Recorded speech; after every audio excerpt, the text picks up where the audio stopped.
go to the duty of the Malaysian Anti-Corruption Commission. Now, Malaysian Anti-Corruption Commission working and carry out their duty overseen by 5 oversight committee. Here we can see the Anti-Corruption Advisory Board. All the oversight committee members appointed by the King, Yang di-Pertuan Agong, by 2 years term, is it? 2 years term, is it? So, here is Dr. Yasmi, one of the panel member from the consultation. Consultation is the number 4, is it? Yes, number 4. So, Anti-Corruption Advisory Board is formed by the Section 13 of the MDCC Act 2009. And then its board is, after this we can look detail the function of the every board members. The second is Special Committee on Corruption. And then Complaint Committee. This one go to check all the cases, review, closed by the AGC chambers. And therefore it's called Corruption Prevention and Consultation Panel. And last one is Operation Review Panel. So next we go one by one. So Special Committee of the Corruption comprises of 7 members appointed by the Yang di-Pertuan Agong. The role of the panel is to advise the Prime Minister regarding corruption issues in Malaysia. Any issue in Malaysia, this board member sit together to discuss what is the solution to overcome any corruption, to prevent the corruption in Malaysia. Also examine and obtain explanation from MACC regarding its activities every maybe quarters of the year. Second, Anti-Corruption Advisory Board to advise MAC regarding policy and strategy to combat corruption in Malaysia. Second, examine and endorse MAC suggestion to enhance the effectiveness. Second, third, Complaint Committee. Complaint Committee, this one is normally how to look into the MECC officers or personnel, any wrongdoing, whether it's criminal offences, they leave it to the authority to investigate. But any disciplinary action, MEC can take action against the officers or personnel. Now, nationwide we had MEDC, we had 3,000 officers. I think around 2,300 we had an investigator. That means MEC officer itself. The rest is diplomatic and the clerical management staff. They can transfer over, not MECC, to 2,300 close service, like me, and then our director here. So this panel, they look into the disciplinary or any wrongdoing by the MECC officer and personnel. For example, drug pusher, high ketum, everything, we can do. No need to investigate under the siak, what we call siak now, is it? So what we call now something like destroying people home, like that. This committee, all these oversight committee, not MECC members, they can review, investigate. We had a director, what we call the like disciplinary director,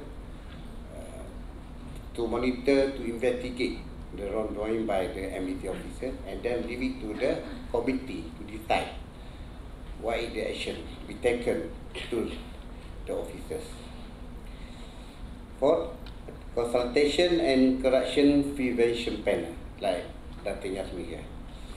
They review all the system SOP to improve and to close the loophole possibility corrupt will happen. The last one is Operation Review Panel. This one, the members, all the professional people, lawyers, not MECT officers, just to review, to examine again all the case decision by the AGC or Deputy Public Prosecutor. We had a case when AGC closed the case. We can appeal. We appeal with the reason and we can charge the case. We had a case, 1, 2, 3 case in Selangor, for example. Okay, we go to that, or we can see from here. MECT function. First, we receive any complaint every day, whether state or HQ Putrajaya, we receive all complaints, but we concentrating the any corrupt information only. Either like cheating, CBT, criminal being or trial, we leave it to the other agency. The other authority, they have a law to investigate. But MECT can investigate the corruption case for the beginning, but the final decision made by AGC is that we can charge under CBT or cheating or forgery, or we can, the deputy can make the decision to prosecute for the section. So the important thing, every day MECT receives so many complaints, but not all the complaints regarding the corruption. What we call in Malay, isteri tak balik, suami tak balik, complain to MECT, not the authority, the right authority, no. That one not in the MECT duty. They will leave it to the relevant agency to do that. Bawa balik kereta ke rumah. Jadi, I can speak Malay some really. Okay, you can get me, for example. So, receive any information regarding the corruption case only. Second, conducting investigation. Based on information received, we open the file, we investigate the offence. And then the third one is providing consultation and advisory service to improve the any loophole. Sometimes we had a case closed, but we cannot charge the case and sufficient evidence. We can suggest to the ministry, department, or any head or department to improve the procedure to close the loophole. Any opportunity corrupt practice can be happen. Is it? It's the number 3. The last one, educating. For like today, HARA, International Corruption. We do here, we come here together. This is under educating program to inform the public, the international student, not to involve in the corrupt practices. It's for today the main duty of MECT. Receive the information, corruption, investigate, and then leave it to the AGC chamber to decide whether we have a case to charge or not. If not the case, we can open to improve the procedure. Like last time, we wait for the visa, for example, Jabatan Immigration for 2 weeks. Now only 2 hours. Because from that, we improve the system, online system, not face-to-face, physical. And then to educating, to give the ceramah program in the university, primary school, or secondary school. Next slide. Yes, separation of power. Now, MECT receive the complaint, investigate. But to do the decision, whether we had a case or not, leave it to the AG chambers. Public prosecutor can decide to examine the IP and then they give the decision whether we can charge or not. Not MECC. It's according to the Federal Constitution 145. Sorry. And then the court give the judgment whether it's sufficient, whether you can sentence or not, or DNAA, or DNA. Right? This government initiative led by MECC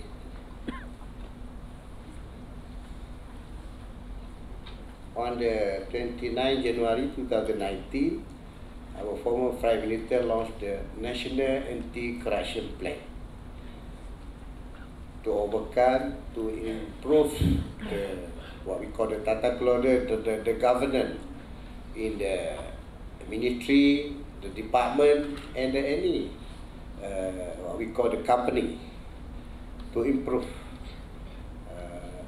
the novel value, integrity, not to involve in the corruption. We had 6 key areas, 17 strategic objectives and 115 initiatives. 100 is AG chambers or the other department involved. And then everything 17 objectives under MEDC initiative. Okay, next. Next, I think this one is, I think 1 hour only is it? The secretariat, 1 hour. So no question and answer, no. You can leave it to the panel. So you can ask the panel after this. Okay? I think next. But I think the university student is very important to know the function, the oversight committee, the function of the MCC, and then the initiative. This one from the cabinet, we had a committee. Every quarter of the year, we had a meeting led by the Prime Minister or Chief Secretary to discuss every issue to improve the government, the ministry, to improve the officers, the department not involved in the corruption. Next. Anti-Corruption Committee. Every ministry, every state, like me in Selangor, we have secretariat for the state government to bring up any issue, to overcome the issue. It's an opportunity. Corruption will happen, we can overcome here. What are going to do? Next. Now we launched the National Anti-Corruption Plan.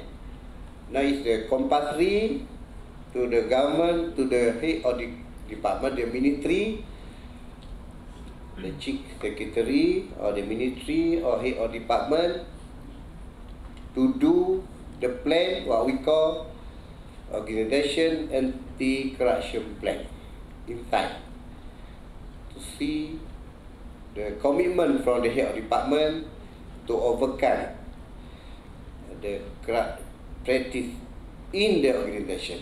They must do, every department. And the MECC can look into the plan, whether the plan can good or not, to improve the integrity plan in the organization to prevent corruption, and then not the staff involved in corruption. Right? Is the circular. Every ministry or department, they must form the integrity division or unit, sometimes led by MECC officers, secondment there, or their department itself. Next. Next. corporate liability. It's a new provision insert in the MECC Act 2009, but now, before that is now MECC Act, the first ACA Act 1961, and then 1997. Now the latest one, we had so many bullet or weapon to investigate the principle, the offences. Now under 17 capital A, we follow the others, Europe and then the other country. Now before all the profit go to the company, but the officer for the company, this is a commercial organization. The company, not the government department, is for the commercial organization, the private sector. So any person, before that, they do the profit for the company got the profit, but any offense, corrupt practice, they charge the person, not the company before. Now, we put the 17 capital A, the company must punish liable to the deception, because the company involved the business, the staff involved the corruption, they charge the, unless they execute all the procedure in the company to inform all the staff not to do the corruption, not involve the corruption, that the staff do the corruption, pay the payment to government to get the tender for the company, the officer can be liable under this act, not the company, because the company had the SOP already, execute all the procedure not to do the corruption, not to involve the corruption, but still happen. The staff do the correction, charge the person. Before that, we don't have. That is the 17 capital A. Because we charge the company had a defense. We had already all the procedure, but this person, involved the correction, dia tanggung lah, something like that. Okay, next. Corruption, corporate integrity flag. Ini is a MECC do the corporate liability. It's a leadership. This is 70 capital A. They must follow all the procedure. The company, we must put all the leadership commitment, code or ethic inside the company, policy and corruption prevention in the company. To explain to the staff, not involved with the corruption. Not pay corrupt money to get the tender or any project for the company. It's not right. It's very wrong. Training and communication. All procedure the company will put to explain to all the personnel. This is a defect they had already. Next. Kia. Kia is one of the module we put in the university module.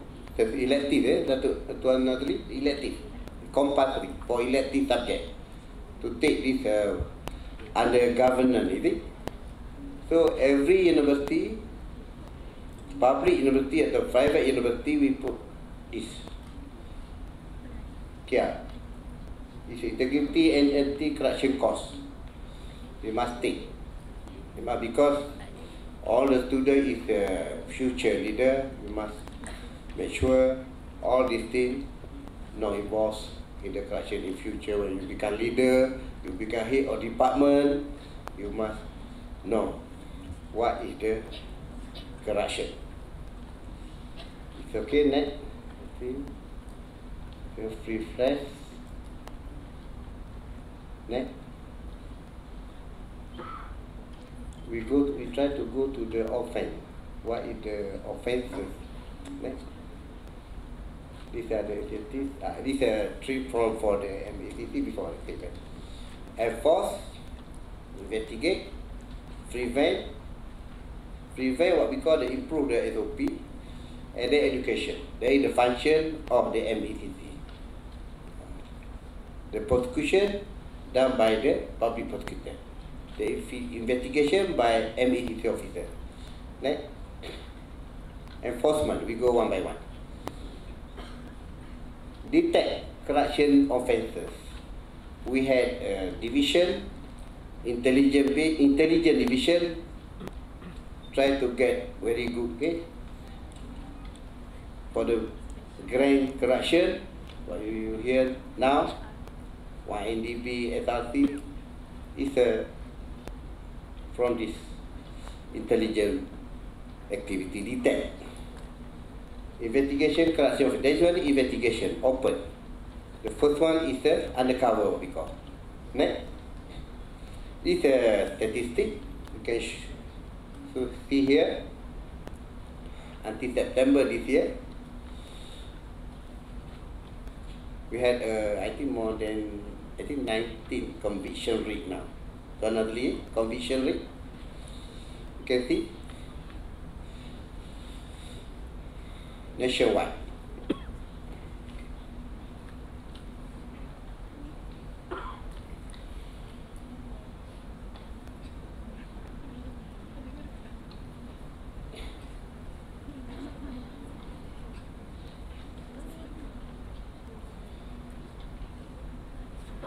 Okay.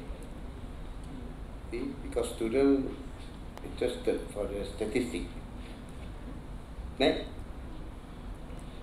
I don't want to explain more about YNDB. Not my duty. So how can the secretary give this slide to me? The detect, the prevention, pencegahan. Next. Okay. Now, what we call the lekam, laporan ketua audit negara, all we can see all the procurement problem, leaking. We lost profit, we lost expenditure, complete or interest. After that, I can explain one by one. Procurement,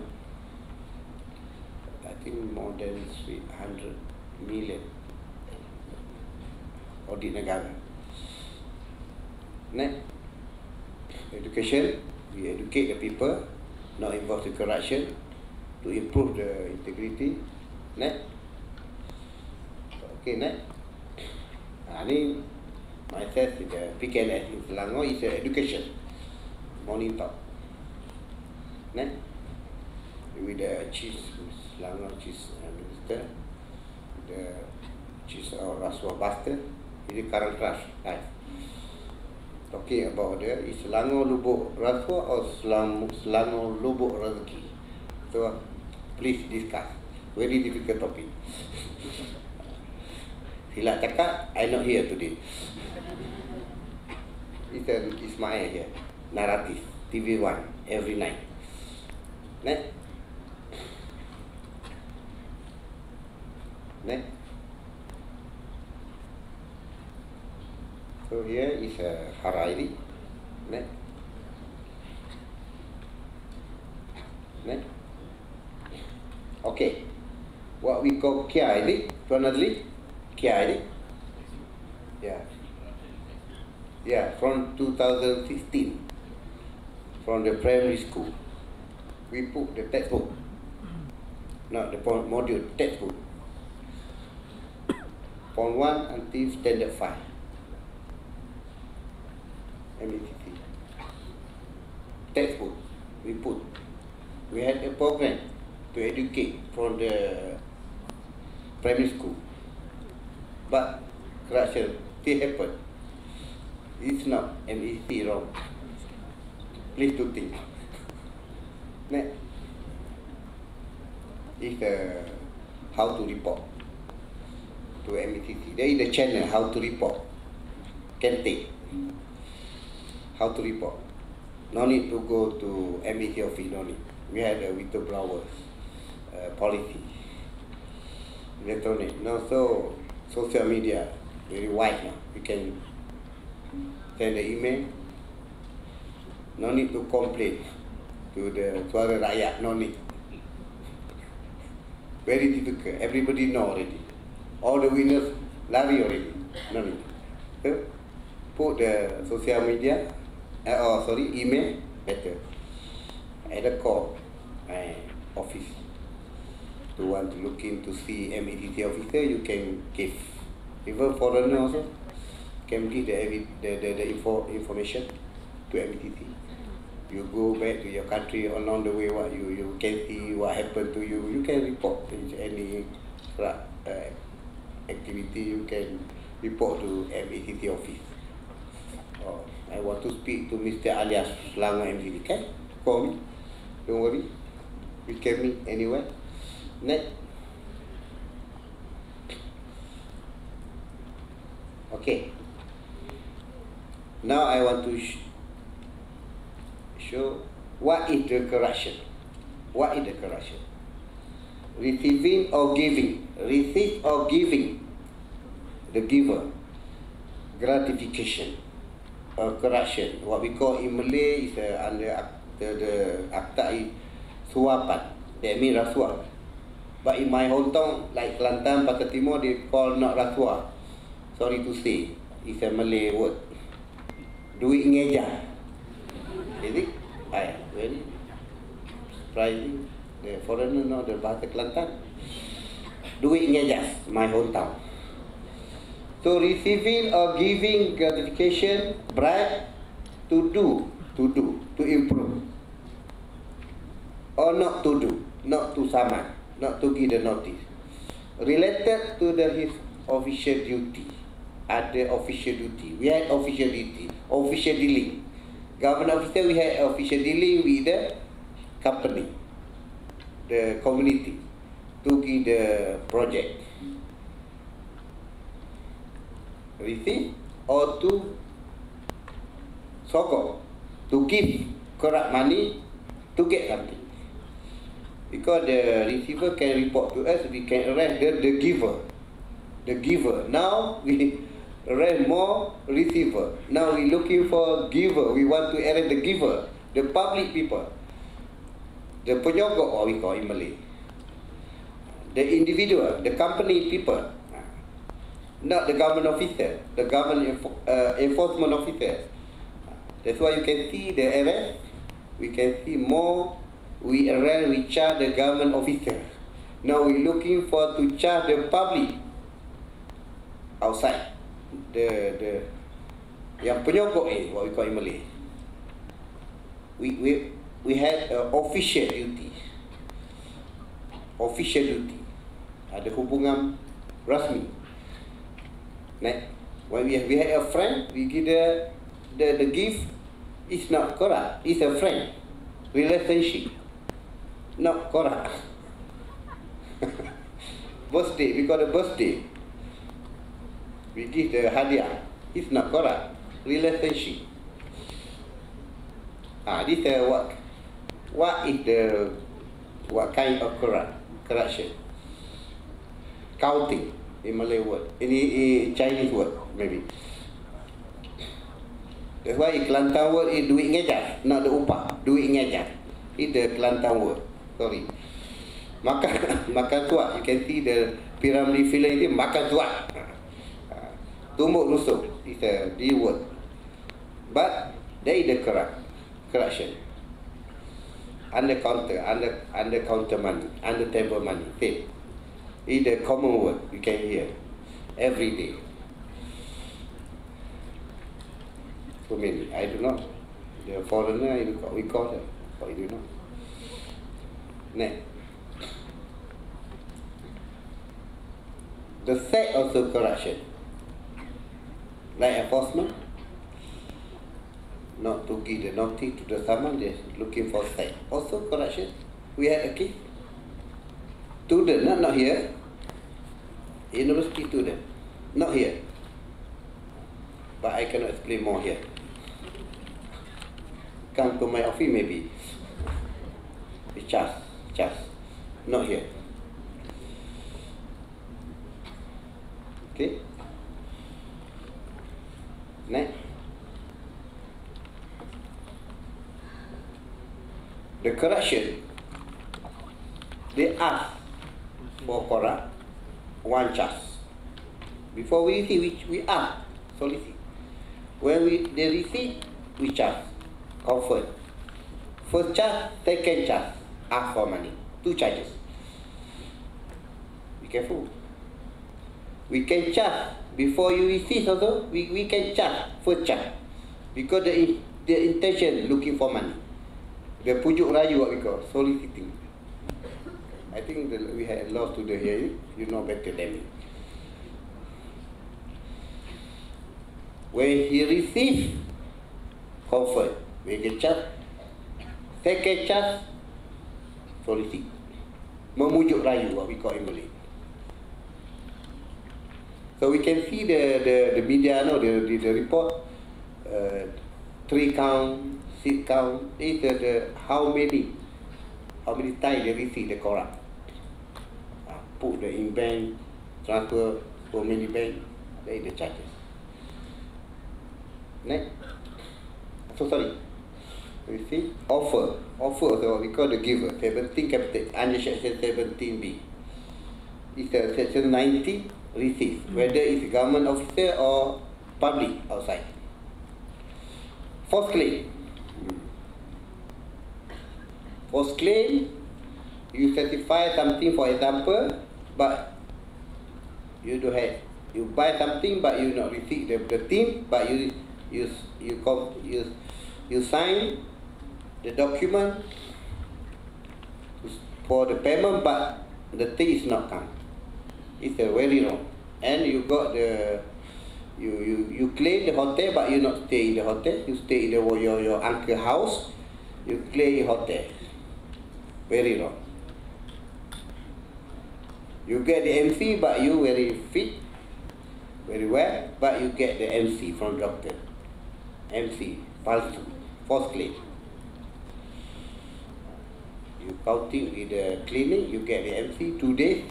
You get full salary for 2 days, but you very fit to work, but you force the document. We can charge under section 18 of the MECC Act. Because you drive the motorcycle, you claim car, very wrong.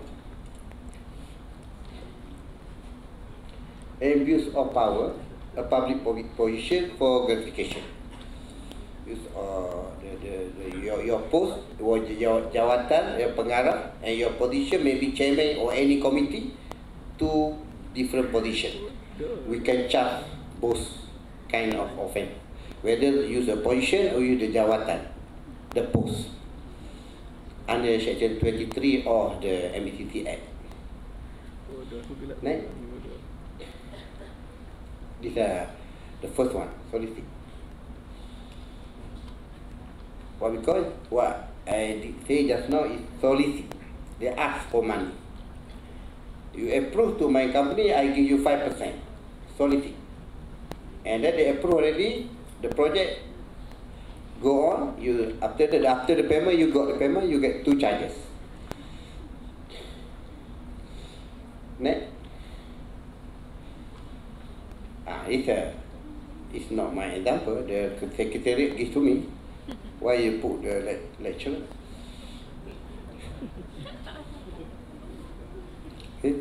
Accidentally.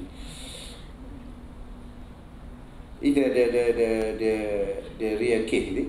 The Impera Center for Mathematics lecturer.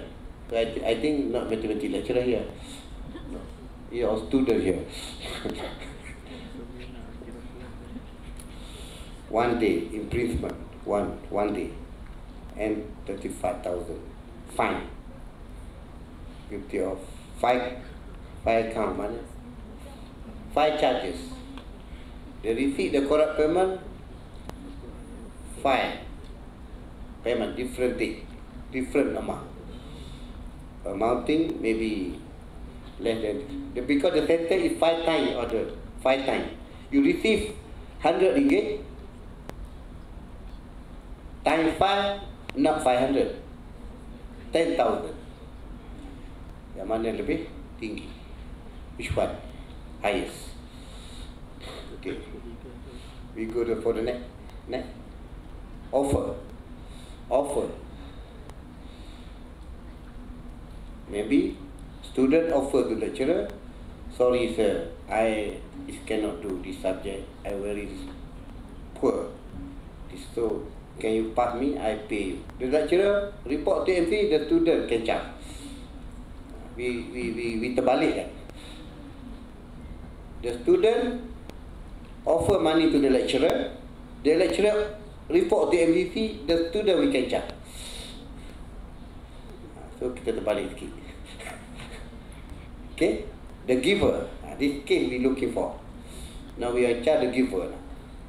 So not here. Sudah here very good. And the makku is okay. Next. Johor Bahru is a very rare case. Two friends, including a Singaporean, one Singaporean student, plead not guilty, tak mengaku salah, at the Session Court in Johor to stay, to charge offer, very good officer, offer 90,000. Police officer, very good police officer here. Look, kita nak polis macam ni. Jangan report MDC RM100 baru report. No, this 90,000 dia report, very good. It's very good.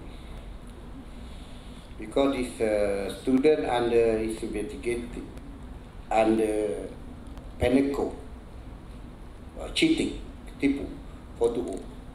To close the case, they offer 90K to the police officer, investigator, to close the case. This is the issue.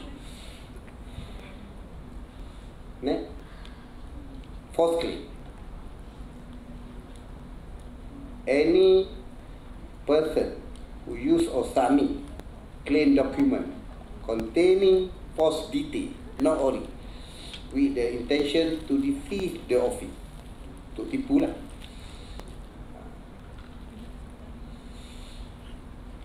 Also, any document you sign, not your original signatory, but your friend signatory to claim something, also we call false claim, but sometimes we can charge alternative under forgery, Peneco 401, or the document.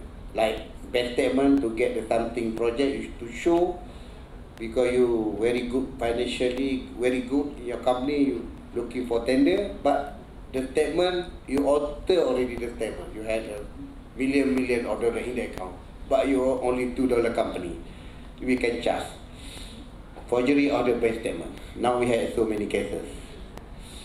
Next. This is what I did say just now. Claim full payment, but the goods are not supplied or shop. You buy 100 ring of A4 paper, but you got only 70. The other 30 belum submit lagi. You full payment, you certified full payment to pay. This is an offense. Next. It's okay. Next. Abuse of power by public officer, pejabat awam. I say just now, any public officer, they improve to the sibling, to the relatives, also misuse of power. Next. Example, head of government department improve project for his son company.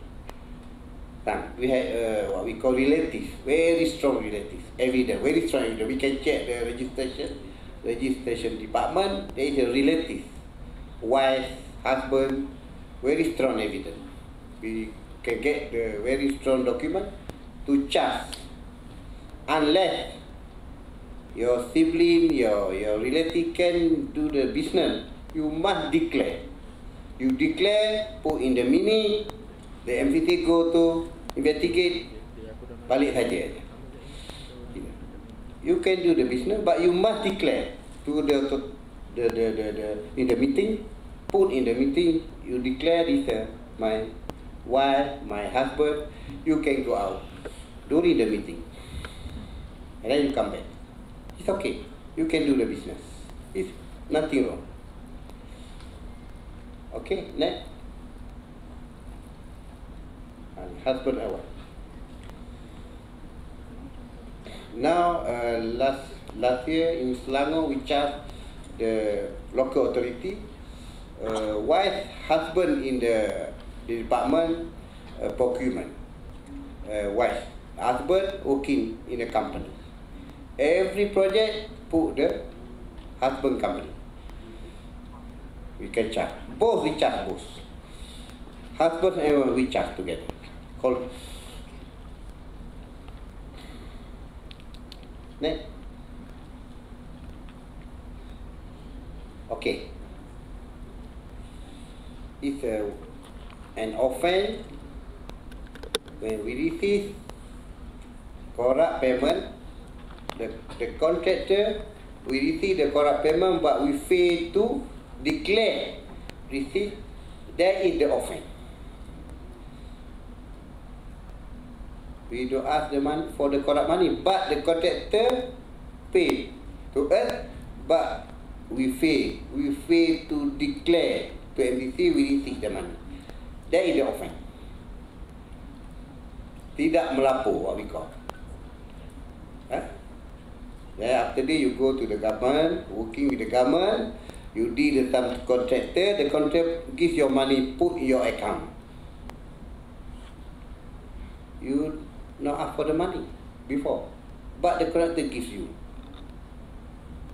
You must declare, you must report to MBC. MBC can arrest the contractor. Otherwise, you can be punished. Because fail to report to MBC, you receive something, valuable thing, with the official duties. Okay? You got it?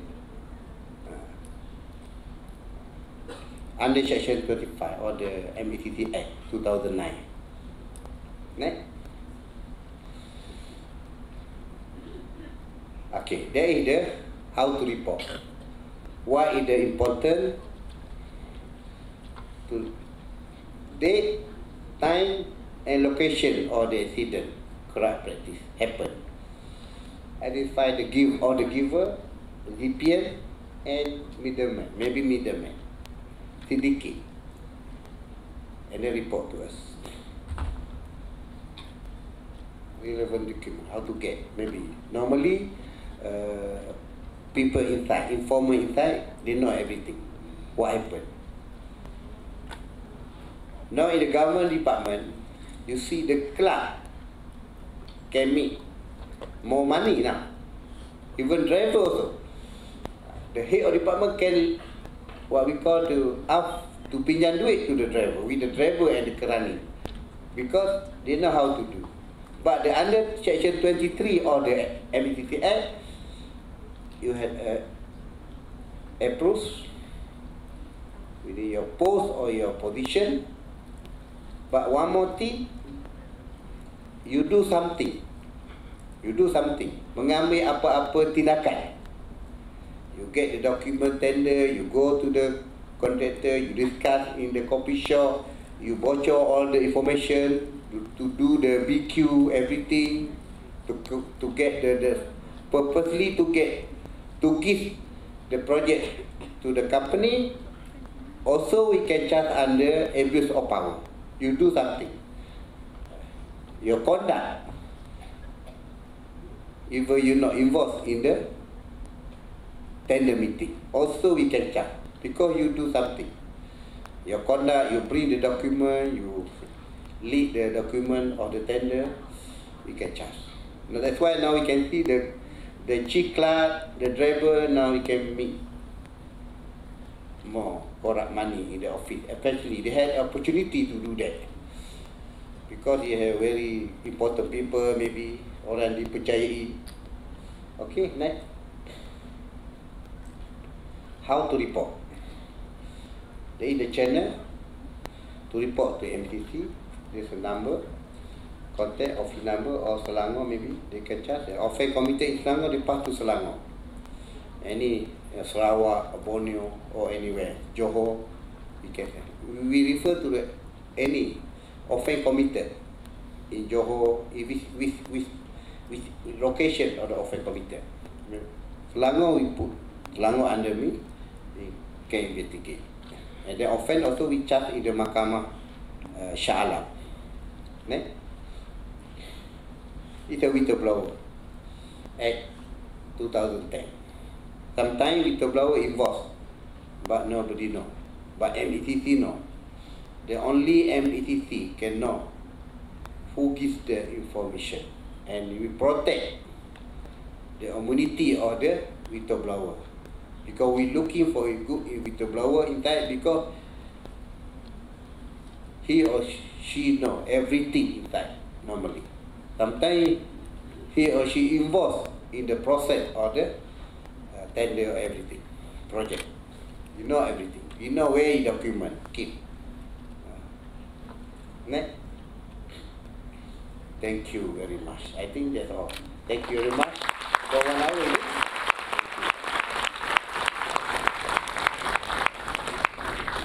No question. I think we need a question to the panel after this. Thank you very much. Assalamualaikum warahmatullahi wabarakatuh.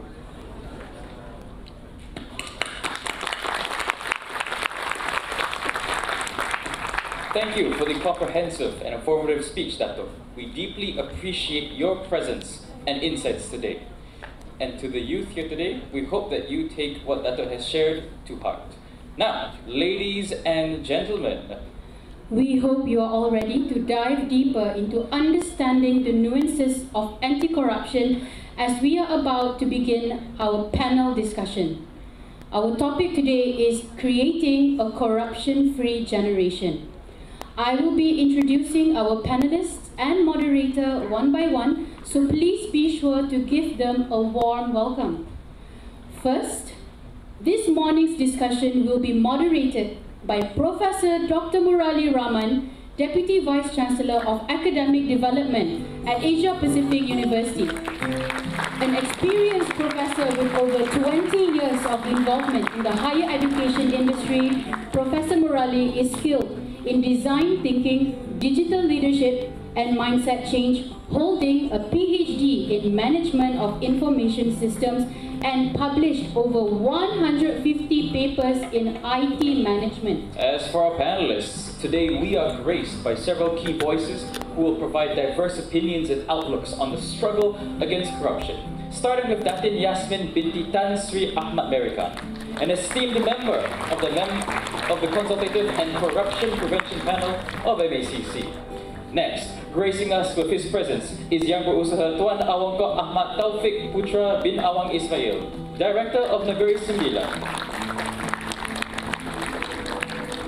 Lastly, we also have one of APU's very own student leaders, Ainul Lukmanul Hakim, providing a youth's perspective. We now invite Ainul Lukmanul Hakim to join us on stage.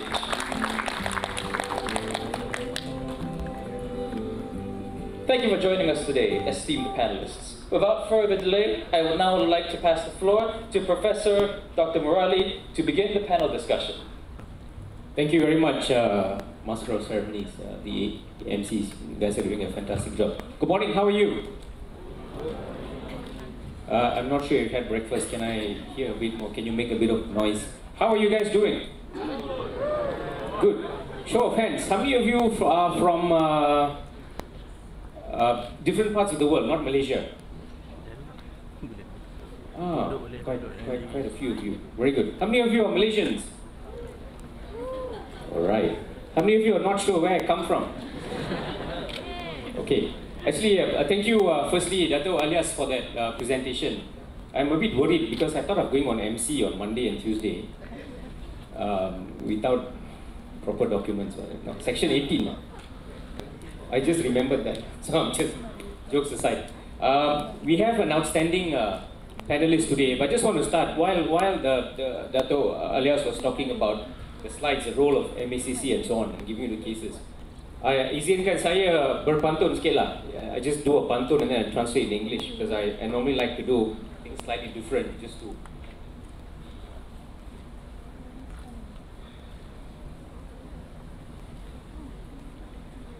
check one. Yeah, just to kind of liven things up a bit.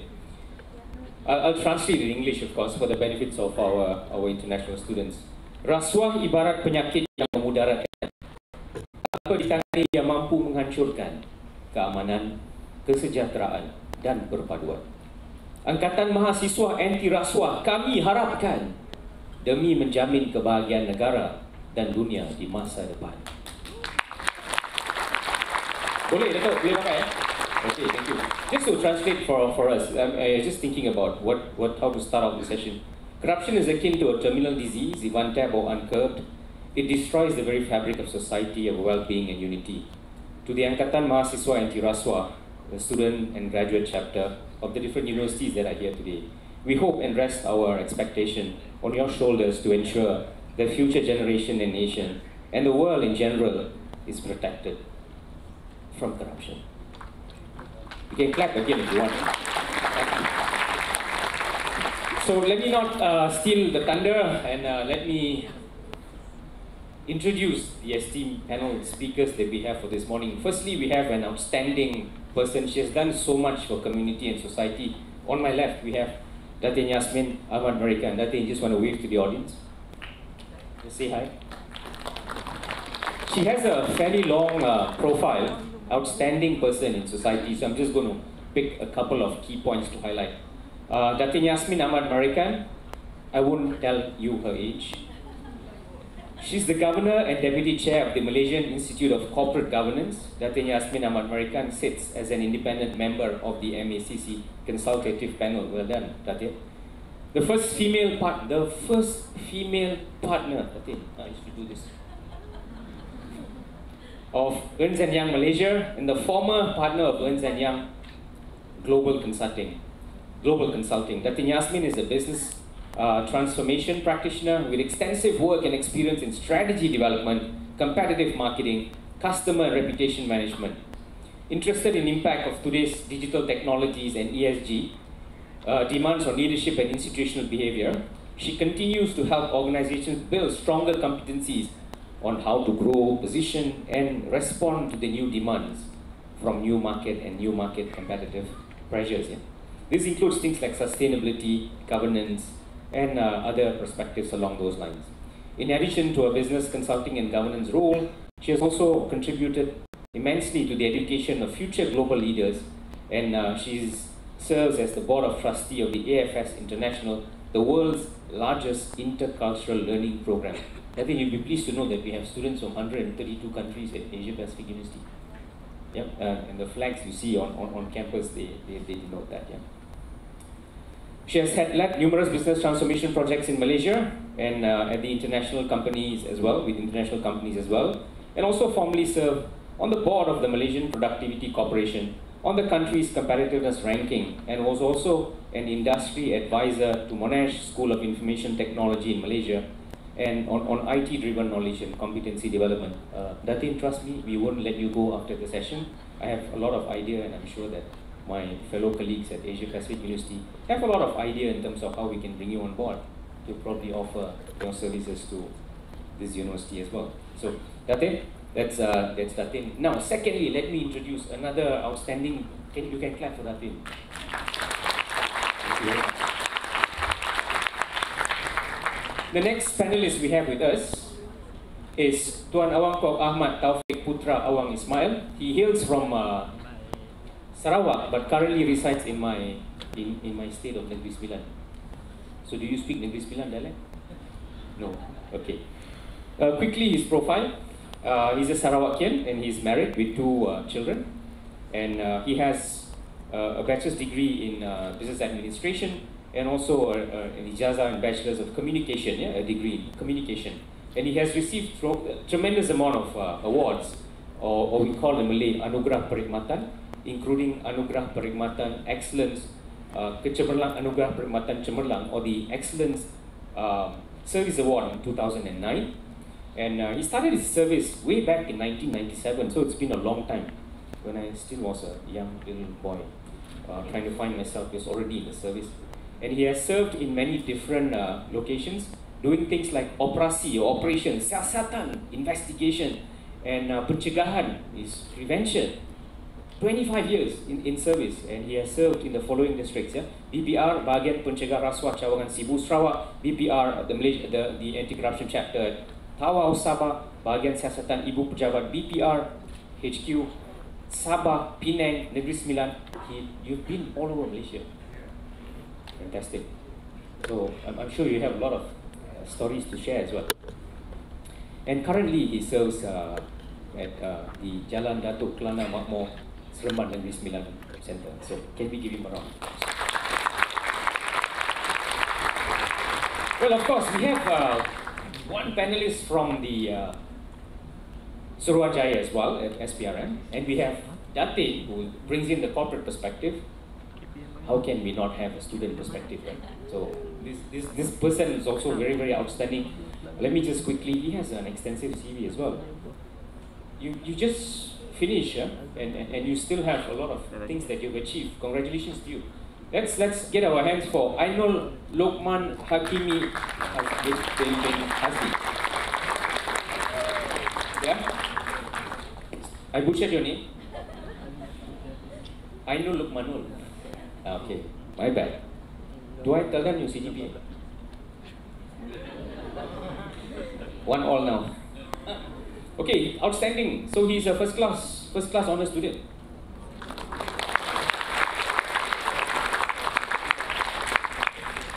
He's the APU International Relations Society Chairman. Don't play. It's not easy to become chairman of societies at APU. You go through a very stringent process.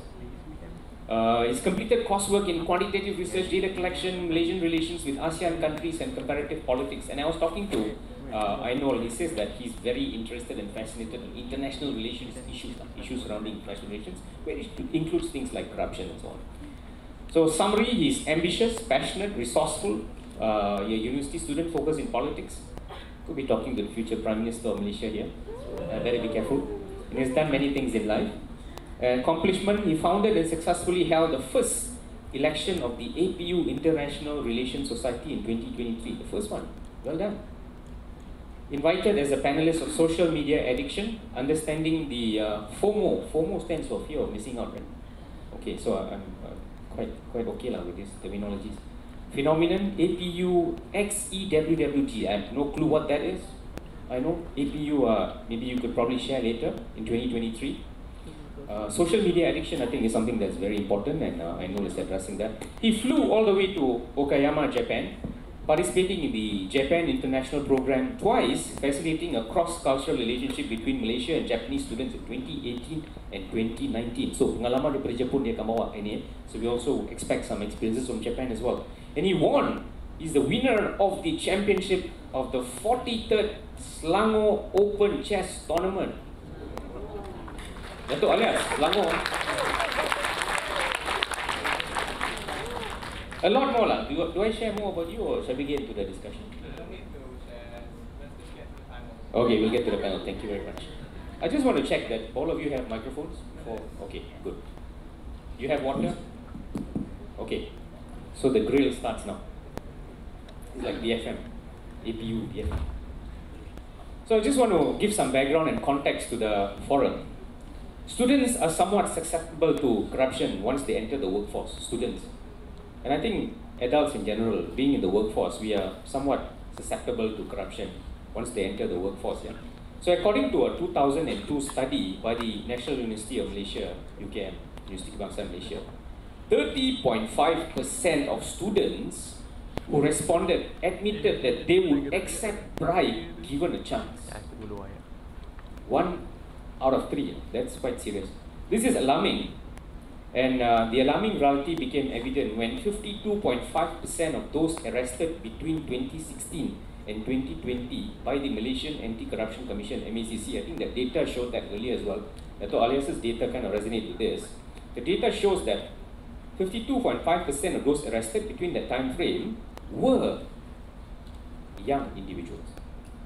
Wow, young individuals. In light of the International Anti-Corruption Day, or ARA, MACC has chosen students at private higher institutions of learning as the main target audience, which is why you are here. You're here because you are the future generation of the workforce, to get ourselves exposed to what is corruption, what is not, and what we can do about this. So the goal is to raise awareness about the risk of getting involved in corrupt practices after graduation in particular. And let's look at the challenges therein. So in that context, with that backdrop, we are again honored to have 3 inspiring panelists joining us for today's discussion.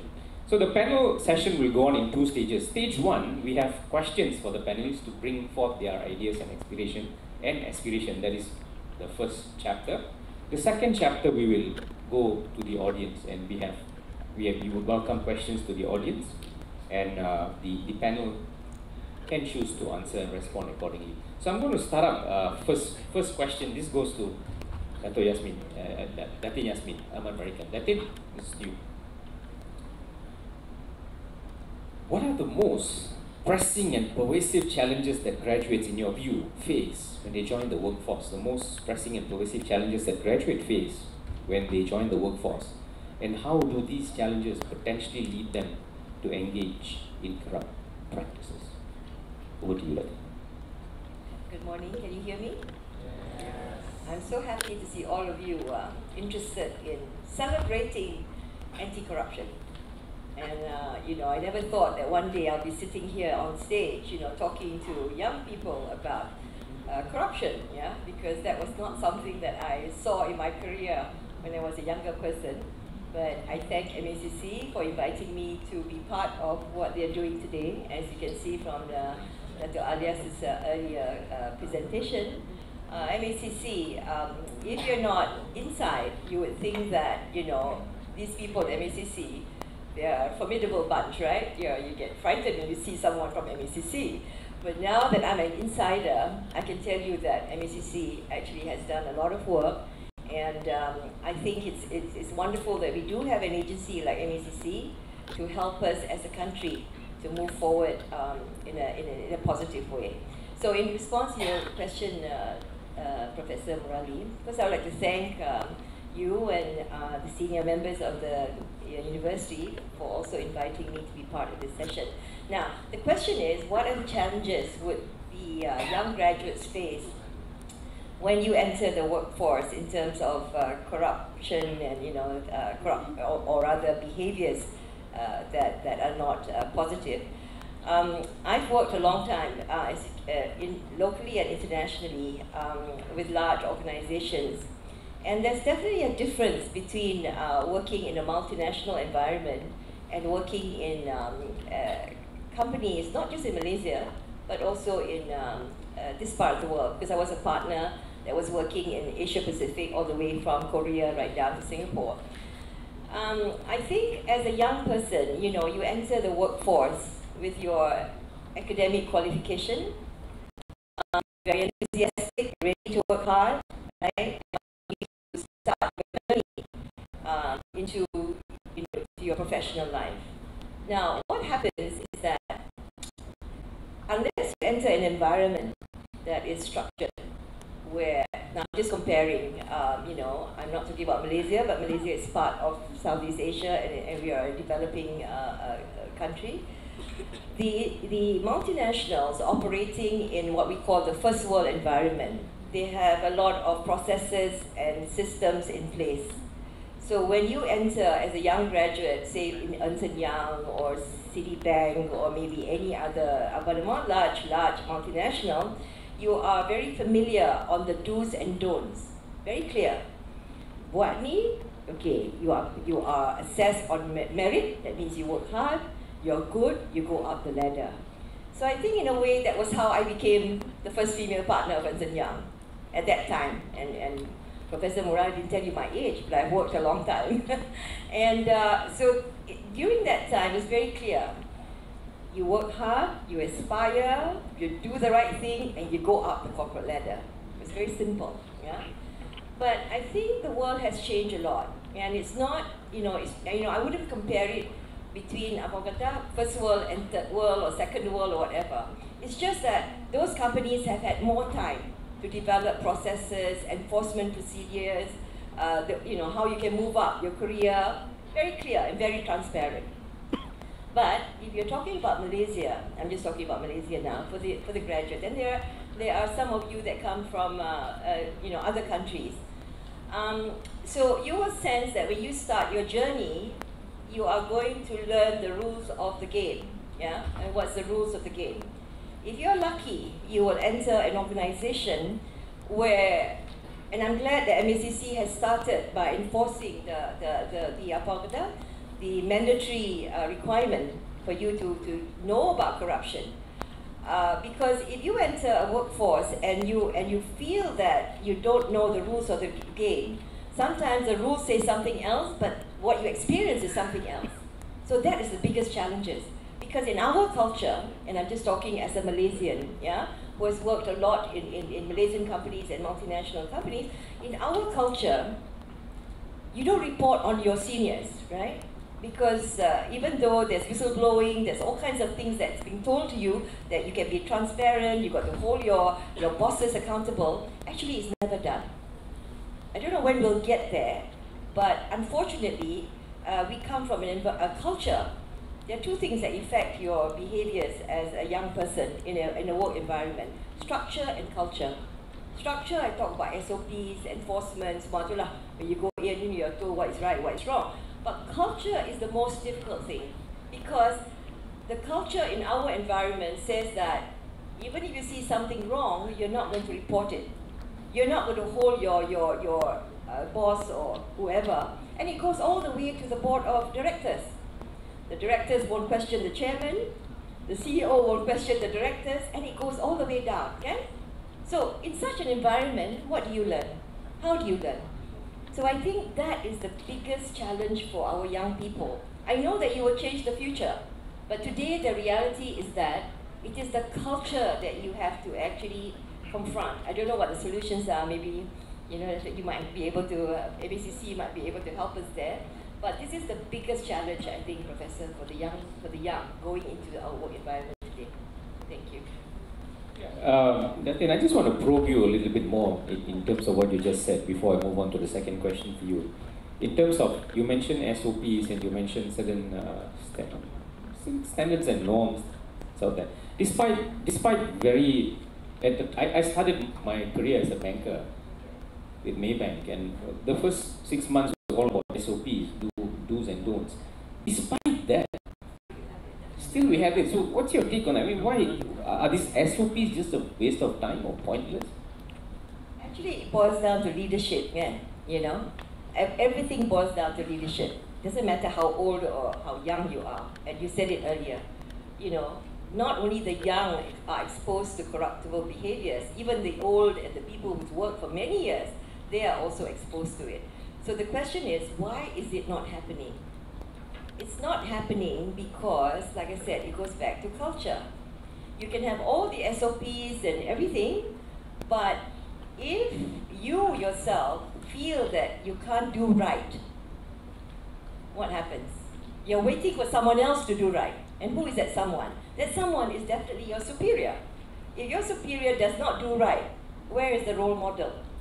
So it's systemic. It's a problem which I hope you, as the young in the next generation, or maybe in this generation, can come up with a solution. Maybe there should be a competition among universities, as to how you can come out as the young, because your perspectives are totally different from our perspectives. You are interested in the future.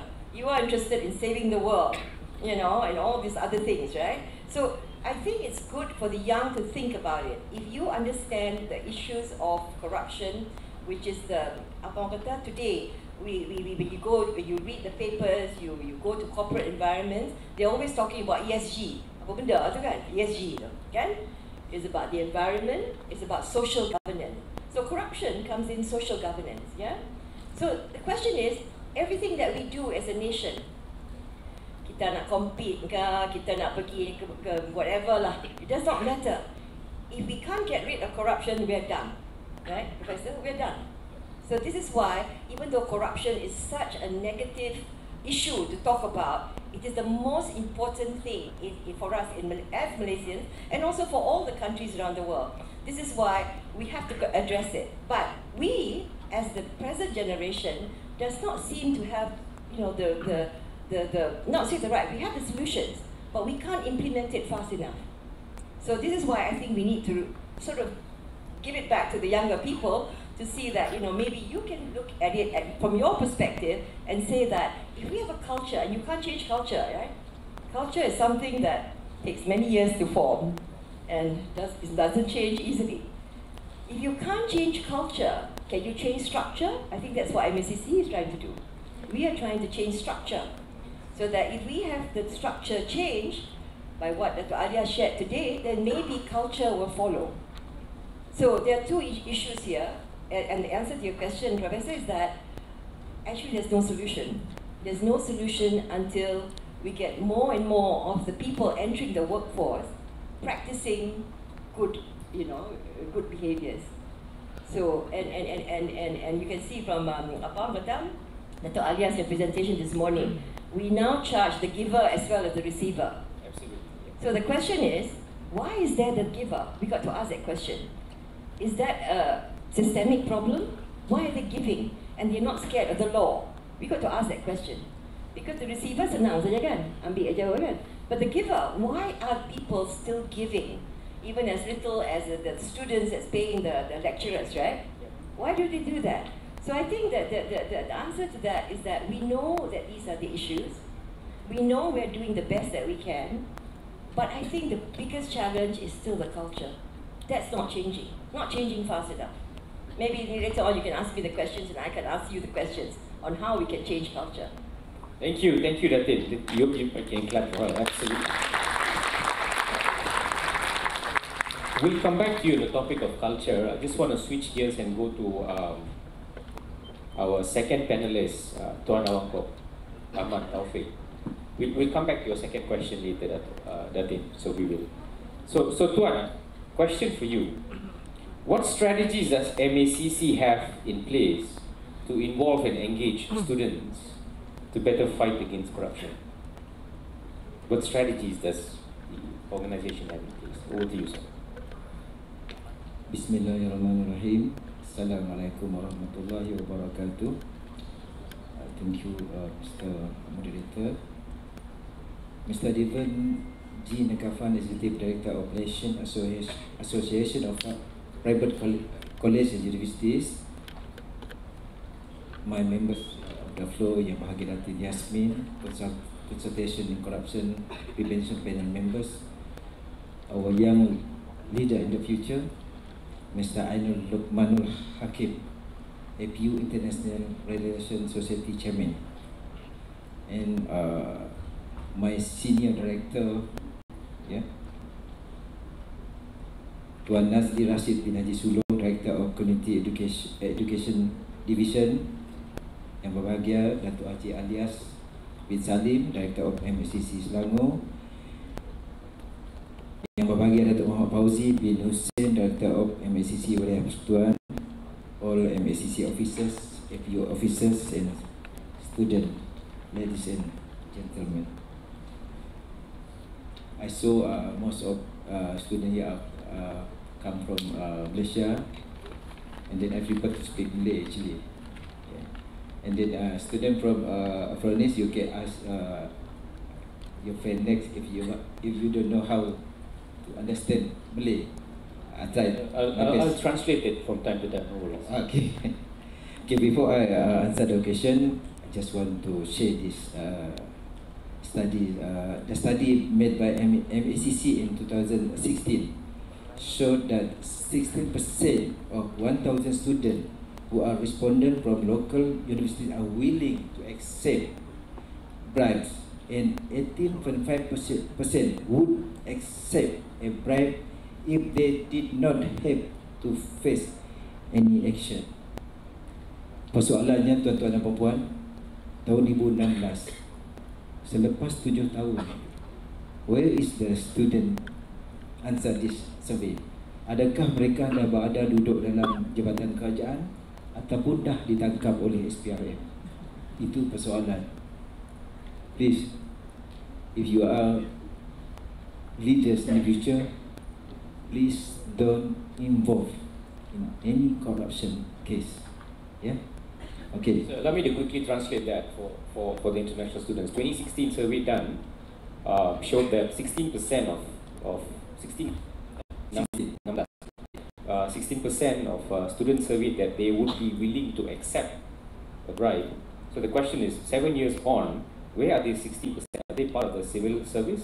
Are they part of leaders of organizations? Or have they been arrested by SPRM?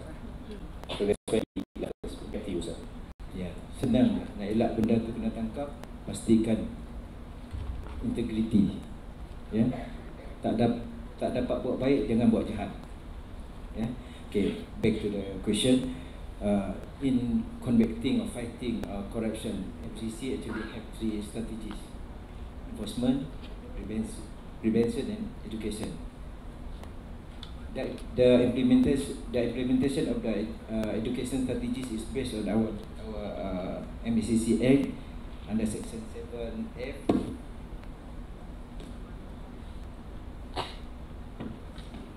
7F is to educate the public against corruption, and 7G is to enlist and foster public support against corruption. Actually, all program or activities under educational strategies is conducted by Ibu Jabat or HQ under MACC Community Education Division, and at the state level is under MACC Community Education Unit. We have 2 main approach in educating on corruption, which is face-to-face program such as convention, forum, seminar, discussion, exhibition, talk, and outreach program, and second via media channels such as MACC Facebook, Instagram, Twitter. We have MACC FM radio, and all educational activities we are targeted at all groups, yeah, including public agencies, private sector, NGOs, political parties, and also school students, including higher institutions. Actually, we have several anti-corruption programs have been and are being implemented at the school and higher level institution. We have anti-corruption element in the school textbooks, which this is the program collaboration with Ministry of Education, and anti-corruption element were introduced in stages starting in 2016.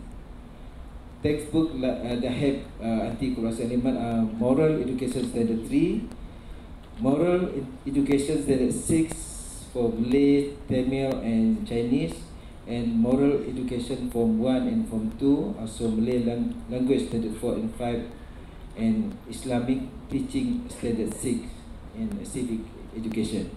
Second, actually we have Wira Anti-Rasuah, yeah, or Anti-Corruption Hero. This program started in 2014 for primary and secondary school, and until now this program conducted in 167 schools involving nearly 30,000 students. The WA program also involved teachers and parents. In addition to talk, the WA program also including video screening, integrity game, quizzes, and distribution of campaign material of corruption to school children. Last year we have competition, poster competition was held, and selected posters we have been included in MACC table calendar, yeah, and also the poster also displayed on billboard at a selected location. And this year we have Malay language carnival with anti-corruption as the theme in speech and storytelling, and poetry recitation competition. MACC also involves students in higher institutions such as KIA. KIA is Khusus Integrity Anti-Rasuah or Integrity and Corruption Subject. The pilot project was started in the second semester in 2018 at the National Institute of Malaysia. Now the subject has been extended to private universities. Several other universities offer this course, namely College Islam Melaka, University Putra Malaysia, and 5 campuses of University Kuala Lumpur. And integrity and corruption course for debates starting July 9, 2021. Yeah, at the KIA under Sabah State Department of Human Resource Development is the first program. And starting this year, training institution under the Ministry of Youth and Sports have also implemented the KIA Tibet module. We also have a COP anti-corruption student volunteer course in collaboration with University of Sultan Zainal Abidin, UNISZA. The difference between KIA and COP is KIA in the curriculum, while COP is in the co-curriculum. MACC also have anti-corruption student force or Angkatan Mahasiswa Anti Rasuah. In 2007, MCC has introduced the Prevention of Corruption Secretariat or Suruhan Sekretariat Pencegahan Rasuah or SPR. And then SPR was later rebranded as Anti-Corruption Student Force, Angkatan Mahasiswa Anti Rasuah or AMA. Okay. And last, we have anti-corruption program. The MCC also organized anti-corruption awareness program. This include events like anti-corruption student convention or Komawa, and MACC Chief Commissioner Cup anti-corruption debate, and the speak up competition, and many more. Dan saya mengharap your student dekat APU ni terlibat dengan apa-apa program yang dibuat oleh AMA, dan itulah cara untuk you all nak tahu, nak mencegah macam mana rasuah tidak berlaku in the future. Okay. Thank you.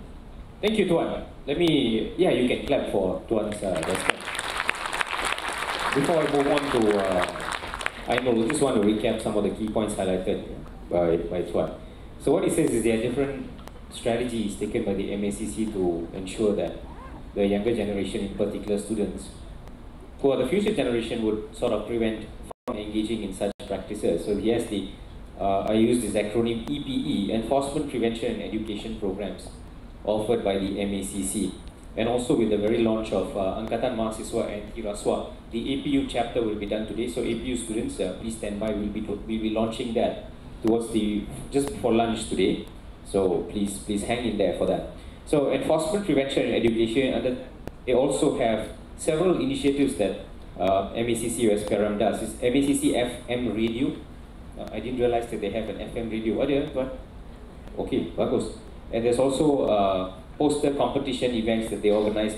And we also had many of you submitting TikTok videos for today's event as well, which we will unleash and unveil who were the winners or who won that competition coming up to you shortly.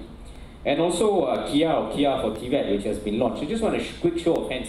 How many of you have actually taken or are currently taking this module called KIA? Really? Not many. Okay. Just one. Maybe coming semester. Maybe not yet. Eh? Yeah. Okay. So it's been launched. I think at APU we have started as well. So that is one to look at. I just want to end by Tuan's quotation when he said in Malay, translated, biar kita tidak buat baik, jangan buat jahat. Translated. That's not, if we can't do good, it's fine, just don't do something bad. I think quite straightforward in that sense. So it's a very nice thing. Thank you, Tuan. Switching gears, we heard from Datin Yasmin, who talked about the role of culture, the role of SOP, and then the challenges that we face as graduates when we embark onto our careers, as we join organization. She spoke of different things. We'll come back to Datin. And we had Tuan Awangko Ahmad talk about MACC's role in enforcement, prevention, education. I know students, this is probably what they are looking for. What's a student's view of this issue? So how could you kind of briefly tell us, how can students actively support MACC's anti-corruption initiatives and also be accountable for their actions. So, two parts, yeah? How can students actively support MECC's anti-corruption initiatives and also be accountable?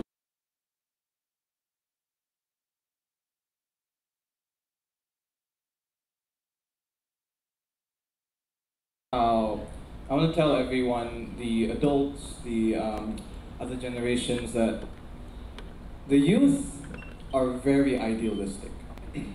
We love to dream. And I say to my fellow generation, let's turn those dreams into memes. No, really.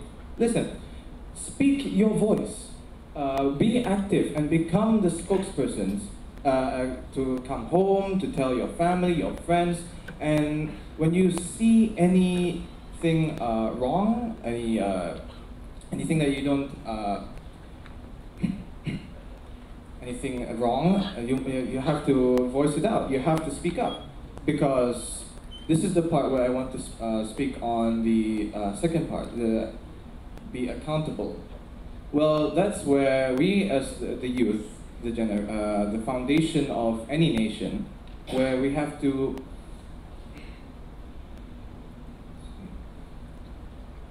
okay. Excuse me for a moment. Take your time, it's all friends here, no worries. The accountable of any youth, I want to emphasize that everyone to learn empathy. Because I want everyone, especially our generation, to understand the consequences of our actions.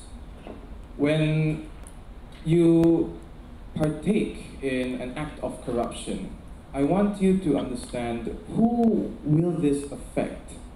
Will it, what will happen? Just taking this contract, or soliciting this bribe, or even paying a fast track. We seek transparency, we seek justice, we seek equality. But if we fall from these principles or pillars of principles, what will happen to those who don't have that privilege? That is what we have to understand, and learn to empathize with your fellow human beings. Because I will admit, the screen that we all love to look at every day, it makes us look away from, we don't see the face behind it. We become disillusioned. Like what Latin Yasmin mentioned on the culture. We have to fight, be the vanguard against that culture. I think that pretty much sums it up. Okay, thank you. Thank you, Arnold. Just a quick question, probably not scripted. Before the presentation by Dato' Alias, were you as a student aware of the initiatives that MACC has done in terms of, and also the statistics on number of cases and arrests and so on before today? Actually, no. That's the sad part. Okay. From the youth that I get to speak with, from various backgrounds, whether it be Malaysian, international, rural, urban, we are not taught about this. We are not aware. Even if we are so social media heavy, it's not there. The algorithms just don't tell us. Yeah. So what would what would be, let's probably think about, what would make it more, I don't want to use the word attractive, but how do you think that the youth can be made more aware of these issues? Should we go more for TikTok style of messaging, or what would resonate well? What are your thoughts? It's actually really quite simple, in my opinion. It starts from the school, education, because social media is also a form of entertainment. Right. And sometimes we, the youth, become disillusioned, yeah, where we laugh when somebody falls on the internet. We don't see that that person is in pain. Yeah. Yes. So in education, taught properly with the proper textbooks, with the proper SOPs, and understanding the seriousness of this evil that is corruption. That is where I believe we, the youth, can be more aware of these initiatives. Okay. So what you're saying also illustrates, I like the word empathy. I teach design thinking, and the first stage is actually called empathy, where you put yourself in the shoes of someone else to understand the worldview from their lens, not ours. So I think also that resonates with this word called desensitization. We become so desensitized with this. Yeah. So very well said. I know. Thanks for that. Latin, coming back to you. Yeah. I think you mentioned before the second question, you talked about culture and you travel immensely. Which culture do you probably think, if you just look at culture and defining culture in terms of not only values, assumptions and beliefs, but it's just how people lead their lives and lifestyles in a particular nation, which culture probably you think stands out there in terms of being, I think these people are corrupt-free, this is a corrupt-free nation. It's not scripted again, so go with you. What's your view? I think those of you who study behavioral sciences, I mean, this is something I learned a long time ago. You would have heard of the Hofstede study, right? Yes. Yes. So the Hofstede study, and it was done first in the 1960s, right? And then I think they've sort of reviewed it and done it another one later. Yes. But on the first study, because I remember that information, there was something called power distance. Power distance is how you perceive authority. And do you know that Malaysia was the worst of 60 countries? Wow, worst of 60 the worst countries. of the 60 countries. And this was in the 1960s. So I don't know whether it's improved, but I can tell you that I work in the environment, right? That power distance is still everywhere. I can tell you if you have a title, people will treat you differently. Wow, okay, like that. Yeah, yeah, exactly. So the thing is that, so if you have a position, people treat you differently. So that's power distance. So if, for example, Lokman, you said that, of course it's wonderful that when you're young, you're idealistic, you're aspirational, because, your life is looking up the ladder, right? You're going to climb up that ladder. But when you're an adult like me, you're looking down. You're looking down and looking back at your life, right? So your perspectives are totally different. But the sad thing, Lokman, unfortunately, the decision makers are the other generation. Yeah? Who actually is your role model? It's those people who are older and higher up the ladder, right? So the question is, can you actually speak up and not be blacklisted? Can you do that? You will learn the hard way that if you are lucky like I was, I think, I've been able to achieve a lot in my life because people opened doors for me, right? In that I was lucky. It was nothing to do with my capabilities or, whatever it is. Of course, you need to work hard and do good, but you had to have people opening doors for you to go up that ladder. Now, if you're going to be outspoken, and remember the power distance, how do you think you're going to climb up that ladder? So I would like to challenge the young in this room to come out with solutions, because your perspectives are totally different from our perspectives. But we hold the key. We always hold the key, right? So when you ask that question, Professor, that we look at the numbers for the young, that's get into trouble with MACC, right? So the question is, why does the young get involved in it, knowing that we have all this, enforcement? It's very simple. First, as you correctly say, Lokman, lack of education. If your parents, your teachers didn't teach you the right things about ethics, you're gone, right? Because you arrive at the workforce, you don't have those ethics. So you're really disadvantaged, right? So it's good that MACC has now made this a module mandatory. I think it should, it should be done in all the universities. Even it goes back to Standard 1, which is wonderful. We used to have civics in my time. Yeah, I had that too. Civics, right? But now we're bringing it back, which is a good thing, because we lost civics for a generation. We did not teach civics. Now the second thing is, what are the norms? We Malaysians, we open the papers, we look at what MACC is doing, siapa kena tangkap, what do you call it? Grand corruption. Grand corruption. Right? Which is the gold label, right? So you are grand corruption, or you are the little boy that's taking money. So suddenly, as Malaysians, you sort of accept it. Kita orang Malaysia ni, corruption is just part of our lives. We accept it, right? Because it's so much out there that we don't even think of it as something, In fact, as Malaysians, you malu kan? If you associate Malaysia, oh, Malaysia want MPP. That's what they think of us, right? So I think once you accept it, and this is what the young should not. You should challenge it, you should confront it, and not accept it. The third thing is that, why do the young actually become corrupt? I think it's economic pressures as well. You might not take for yourself, but there are situations where your family needs money. Right. When you have to do something for medical bills or education or whatever, and as the head of the household, whether you're a mother, father, brother, sister, you tend to be corrupt because you're doing it for someone else, right? So there's a pressure when you're young that if everybody else is doing, and you go into the workforce, gaji berapa? 2,000? Huh? Young graduate, how much is that? APU students are not higher. So what is the entry level now for workforce? What is the entry level? I would say about 2,700 to about okay lah, kata dia. 4,000, let's say.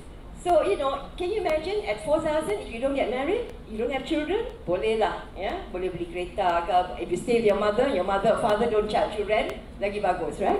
But the reality is, by that time, you might have a family, right? So the issue here is, kalau your friend can buy a Mercedes, why do you have to go up in your Proton, right? So all these pressures, these are peer pressures. So when young, you can see that the influences, Lokman, it's not about what you aspire, tau. We're talking about the masses, kan? They're subjected to inequality of economic privileges, for example. That's where you get the giver and the receiver, because we do have that, right? Absolutely. Yeah, so you can see that the problems of corruption in this country is very big, very big. And then the other thing is, on top of that, kalau tak ada weak governance, if you go to an organisation, governance, pejamata lah, kalau buat salah, pejamata. Nobody is accountable, not even your bosses are accountable. So where do you learn, right? So this is where I think, we have no choice but to deal with corruption. And the most important thing, Lokman, what you said, I believe as an older person, that the only way that we are going to combat corruption in this country is role models. You have to have the role models. Role models. Yeah. If you don't have the role models, nobody's going to learn. Anyway. Thank you. I just want to touch on this concept called power distance, or jurang. How do we translate power distance? Jurang perbezaan di antara elitis dengan golongan biasa. I had an experience. Do you like stories, younger crowd? Okay, I was blessed to live in Norway for a couple of months. Way back 10 years ago, about a decade ago, my wife was blessed to be there for 6 months, so I tompang glamour, or I decided to just go there for a month. And I like running, so I run every day. And we had this apartment very next to the where the Crown Prince lives in Oslo. So one day I was running, and there's no gates, there's no fence like what we have here, Istana and so on, right? There's no fence there at all. It's just open concept, but it's a fairly nice castle. So I used to run around the castle, and one day I was running, so I ran, I saw this guy who was running with his dog. And then next day, the same guy running with his dog, and then we kind of made eye contact. So after about 4 or 5 encounters at the same time, he stopped, I stopped, he said, hey, we've been running same pace, same speed. Then he asked me, where are you from? I said, I'm from Malaysia, and I'm here with my wife, she's on an exchange program for a company, so I decided to look at what Oslo is about. He says, nice to meet you. And I asked him, who are you? He said, well, I'm actually the Crown Prince. I didn't know whether I should bow or when I actually did. I'm sorry, Your Highness. He said, why do you call me Your Highness? He said, I'm just as human as you are. And that gave me a knock. I said, oh my God, can I do the same thing here? Dare I do the same thing here? So that taught me. Thanks for sharing that. That in a power distance, I think that is something very, very interesting that you spoke about. And second thing I want to comment is role models. You can be the role model. I'm guilty as charged, not for corruption, but at traffic lights. Last week I was in the car with my son. This is just last week, yeah? So it's traffic light. What does the SOP say? If it's yellow, what do? Get ready to stop. My SOP is yellow, speed. So my son said, Appa, you're a professor at the university. I'm sure you're teaching students how to follow rules. Why aren't you observing rules? Wow, it's like a slap on my face. So this morning it was yellow, and I said I'm going to be talking about corruption. Suddenly this episode, okay, yellow, slow down. So I think, yeah, thanks for sharing that. It's so powerful what you said on just the role modeling. And I think the role modeling can also come from the young. I think it should come from the young. So thanks for that. Tuan Awang, coming to you for your second question. How can MACC contribute to the fight against corruption by preparing students before they graduate and ensuring they can still contribute to this fight in the workplace within the community? Apakah peranan MACC untuk memastikan pelajar sebelum mereka habis pengajaran dan pembelajaran masing-masing mampu untuk menyumbang kepada negara dan juga tempat pekerjaan mereka untuk menangani corruption? Tuan, over to you. Okay, thank you, Mr. Moderator. As I mentioned earlier, MACC actively engaged with school students from primary school, secondary school, and to the higher learning institution, including for those in Tibet. We have Widati Rasuah, we have AMANG, we have formal education of anti-corruption in curriculums. Then I believe all that activities will be a guide for all these students in the future. In terms of program, kita pun selalu bagi advice kepada student macam mana nak mengendalikan program-program, ya. So bagi saya percaya tak ada masalah untuk student once you active dekat kampus and then join mana-mana persatuan AMA ke dekat U, nanti bila dah dekat workplace you akan tak ada masalah. Yang penting integriti tu kena tinggi, ya. Dan bila you dah graduate, at least you kena join lah NGOs such as Malaysian Corruption Watch, MCW, Transparency International Malaysia, and Dr. Swan Pakar, ya, kebanyakannya ahli daripada bekas-bekas pegawai SPRM. Jadi nasihat saya kepada young leaders, ya, in front of me, once you be the leader, jangan tengok bila you dah atas, you tengok orang bawahan sangat jauh. Sebab orang bawah tengok you pun sangat jauh ke atas. So jangan gunakan kedudukan sebagai ketua jabatan atau pengarah untuk melakukan yang benda-benda yang tak elok, ya. Jangan fikir nak dapat duit secara macam kita makan KFC fast food, senang kan, 3 in 1, just put in the 1 cup sudah dapat kata tarik. No, ya. Jangan imagine dah 1 month kerja dekat jabatan and then gaji 4,000 and then you expect seolah-olah you akan dapat 10,000 per month, 20,000 per month, and then ambil rasuah, ya. Jangan, nasihat saya kepada student, jangan fikir macam mana seronoknya dapat duit rasuah, ya. Kita tak tahu bahana rasuah, ya. Saya suka bagi contoh orang yang ambil rasuah kadang-kadang ibarat hanya si kurap sahaja tahu nikmat menggaru. Can you imagine that? Kalau kita kurap kan, garu sangat sedap, tapi kita tak sedar kesedapan menggaru itu menyebabkan luka. Itulah bahananya rasuah.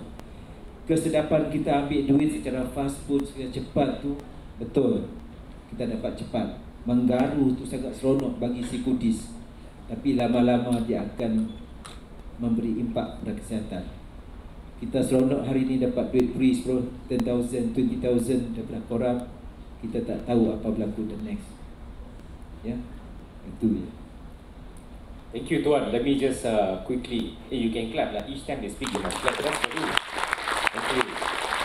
Also to make sure you are ready. He talked about, I like the analogy that Tuan Awang Kok used. He says that a corrupt person, if we get fast money, it's like KFC or fast food, and everything is fast information, everything is at the fingertips. We live in an instant gratification world. In such context, he spoke about how we should avoid feeling high on just instantly being gratified without putting in hard labor and hours of work to earn that money in a decent way. So what he says is the analogy of a person who has a wound, and that wound is itchy, right? It's really nice to itch, and we start itching and itching and itching and itching until it starts bleeding. So he says corruption is like that. So when we start eating money that is not kosher for us, or money that's not earned well within our means, what happens is if you get caught, that's when you see it starts bleeding, and that marks the downfall of our life. Betul tuan, saya terima. Boleh boleh terima. Okay, thank you very much. You can clap for me as well. I know, before I open the floor for the questions to the audience in the floor, let's come back to your perspective. What is your plan at a personal level to address issues related to integrity and corrupt acts among students and promote the ethical behavior within student leadership and among your peers? What is your role? Thank you.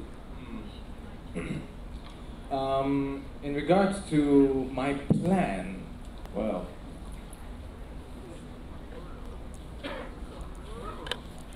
so it is paramount for us students to become leaders and take initiatives because of what Dr. Yasmin, apologies, mentioned about role models. It is very important that we as the youth need to unify and find these brave role models, or better, you become those brave role models.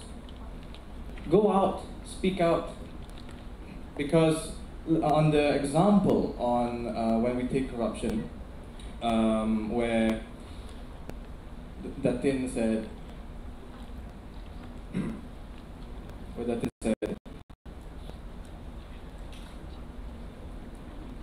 actually I want to bring up what Sir Aung said on where it's instant gratification. It's a bit like social media as well. We want to consume as much as we can, and it's like fast food, right? Exactly. Instant gratification is like TikToks where it's just 6 seconds. And it's also why I want to bring up Datin's mention where we do it, we partake in this because we are, maybe it's for our family, maybe it's for our siblings. It's dire hard times. So every villain is a hero in their own story. I want to mention, I mention all this because it's important when bringing up the plans, or like a personal plan for me. I want to, as a student leader, speak up on behalf of my fellow friends and generations that we will work together and with the relevant authorities and especially partake in what MACC is MACC's new initiative in APU, Angkatan Mahasiswa Anti Rasuah, AMAR, which can be an effective communication between the university and assist our students. So, if you ask me, I would like to use this opportunity to monitor our student groups, to see if there's any abuses of power, any issues, because if we want to seek transparency and equality, we must be paragons of virtue. Well said, man. Anything else you would like to add? I don't think so. Thank you Okay. very much. Okay, paragons of virtue. I think that's excellent. I think it resonates very well with what this person said. Just put forward a question. If you answer this right, there's lunch. If you don't answer this correct, we'll hold back lunch. Who founded Transparency International? Anyone? Okay, let me do a bit of education here. It's Peter Eigen, or Eigen, depending on which country you come from and how it's pronounced. So Peter said this, yeah, in the year 2011 in addressing a crowd of students of a university called Astro University, and you can watch his video on YouTube. It's a very powerful, as I was preparing for the session, it's a very powerful statement. He says, people should be conscious that they can change a corrupt system. So he said that at the launch of Transparency International as well. People should be conscious that they can change a corrupt system. So we need to realize that the power is within us. It's like the force. You all watch Star Wars? Ah, okay. The force is within us, right? So we have the force to either join the dark force or get onto the Luke Skywalker part of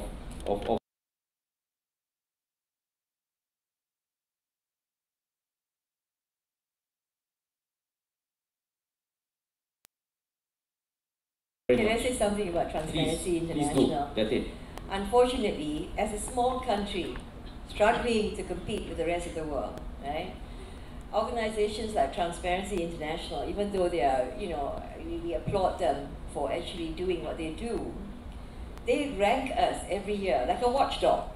Okay? Absolutely. So every year we wait for Transparency International to make the announcement. And then kita tengok, alamak, sudah jatuh lagi, why is it important? Because, Malaysia as a trading nation, we need foreign direct investment. We need people to come to our country. We need people to trust our systems.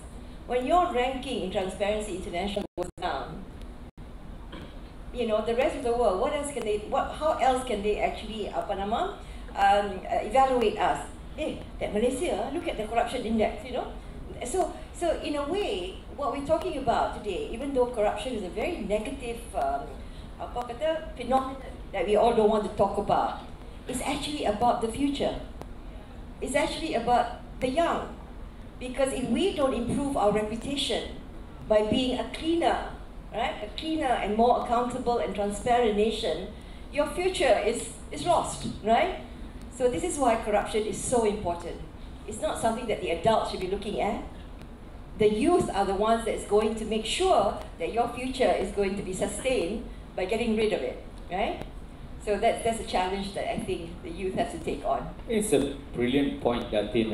I think seldom we realize the whole link. It's like a vicious chain that we are trapped in, right? So if you look at what she started off by saying, is a small nation, we are totally dependent on foreign direct investment. We are not a country that can sustain in itself. And FDIs play a major role in the economy, in the GDP. Ministers work very hard. The Prime Minister is working so very hard to bring in foreign investment. At the same time, we need to measure the Transparency International, what they say about us, and that impacts inflow of money, impacts perception of investors, impacts so many things. And when investment is less, jobs are fewer. So when fewer jobs, there's more competition in the market, unemployment increases. So we are willing to work on lower wages, and so it's a very vicious economic cycle. So at the heart of it, corruption is so very important to be curbed, and curbing it is in all of our hands, particularly the younger generation, the workforce of the future. And just most of you are familiar with this with this group called the Police, right? One of their most famous songs was I never leave a moderation session without a song. Every breath you take, every move you make, every corrupt practices you make, I'll be watching you. Just made that up. Okay, clap lah, I tell you, mister. Okay, we're going to take a short break from the panelists. We want to pass the floor to you. So let's welcome questions, and you can direct it to any one of them. They have the right to choose to answer or otherwise, yeah, because it's a free country. So, over to the audience. I hope there are microphones being circulated. Anyone with any burning question that you would like to put forth to any one of us? Okay, I see a hand up there. Please introduce yourself, where you're from, and tell us what you're doing in life currently. Thank you. Hello, good morning to everyone. My name is Pujasri. I'm from Mila University, formerly known as Manipal International University. Well, my question is for any panelist, you can answer this. Well, the panelist just now emphasizes that anti-corruption education should be implemented in school syllabus. But what if the corruption starts in education? Education sector corruption erodes social trust, worsens inequalities, and sabotages development. Types of corruption in primary and secondary education range from academic cheating to bribery and nepotism in teaching appointments, to big regime in procurement of textbooks and supplies. What would be the root cause of the education corruption? Is it the education minister who put politics before the jobs? Selfish parents? Oh, we are too used to this kind of corruption. So what are your point of view on this topic? Thank you. Pooja, thank you so much for that question. I think I can take that. Datin, I want to ask you to take that first. And I think we don't have data. I know, of course, we read it in the papers, the odd case and all that. So it's a perception that the problem of corruption is orang kata everywhere. Yeah, it doesn't escape the civil service. It doesn't escape the private sector. It's everywhere. Foundations pun kena, kan? I mean, foundations are supposed to be giving away money, but there's also corruption in foundations, right? So in answer to your question is that it's not, particular to the education ministry. Yes, I think you're right in that there are cases that which you shared, right? And the question you asked is, is it contrary? Is it what MECC is doing in imposing the need to have this education in the education sector? Is it? The question is it worthwhile, right? Is it worthwhile doing that? I think we have no choice. I mean, we in Malaysia, and I am sure all of you agree, and you're all young, right? Aren't you tired of listening about corruption in this country as a young person? You must be, right? I mean, when I was growing up, I didn't even hear the word corruption, right?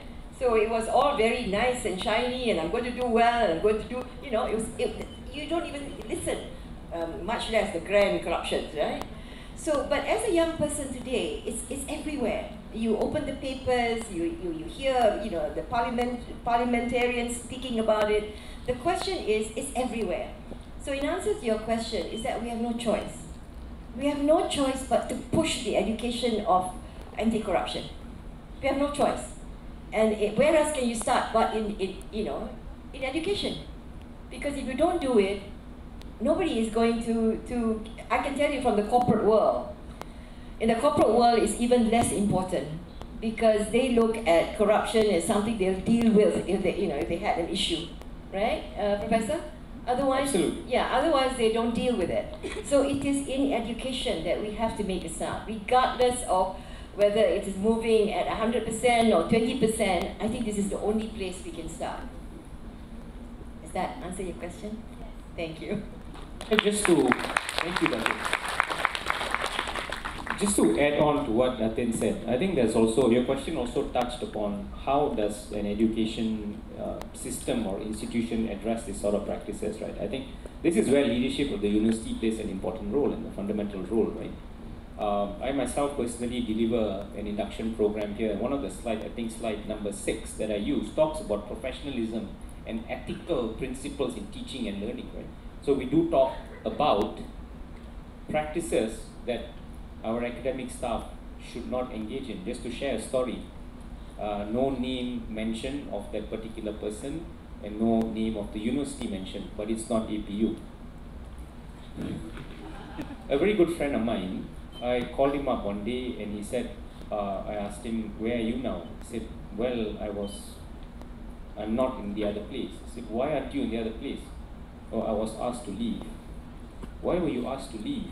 He said, it's because of some silly thing that the university has, this policy of lecturers cannot be involved in purchase of books. I said, what do you mean lecturers can't be involved? He says, well, I got caught by the university for taking 20 ringgit off every textbook that was purchased by my students for this particular class. And I said, did it occur to you that that is not right? How do you take 20 ringgit off a purchase of a student's textbook price?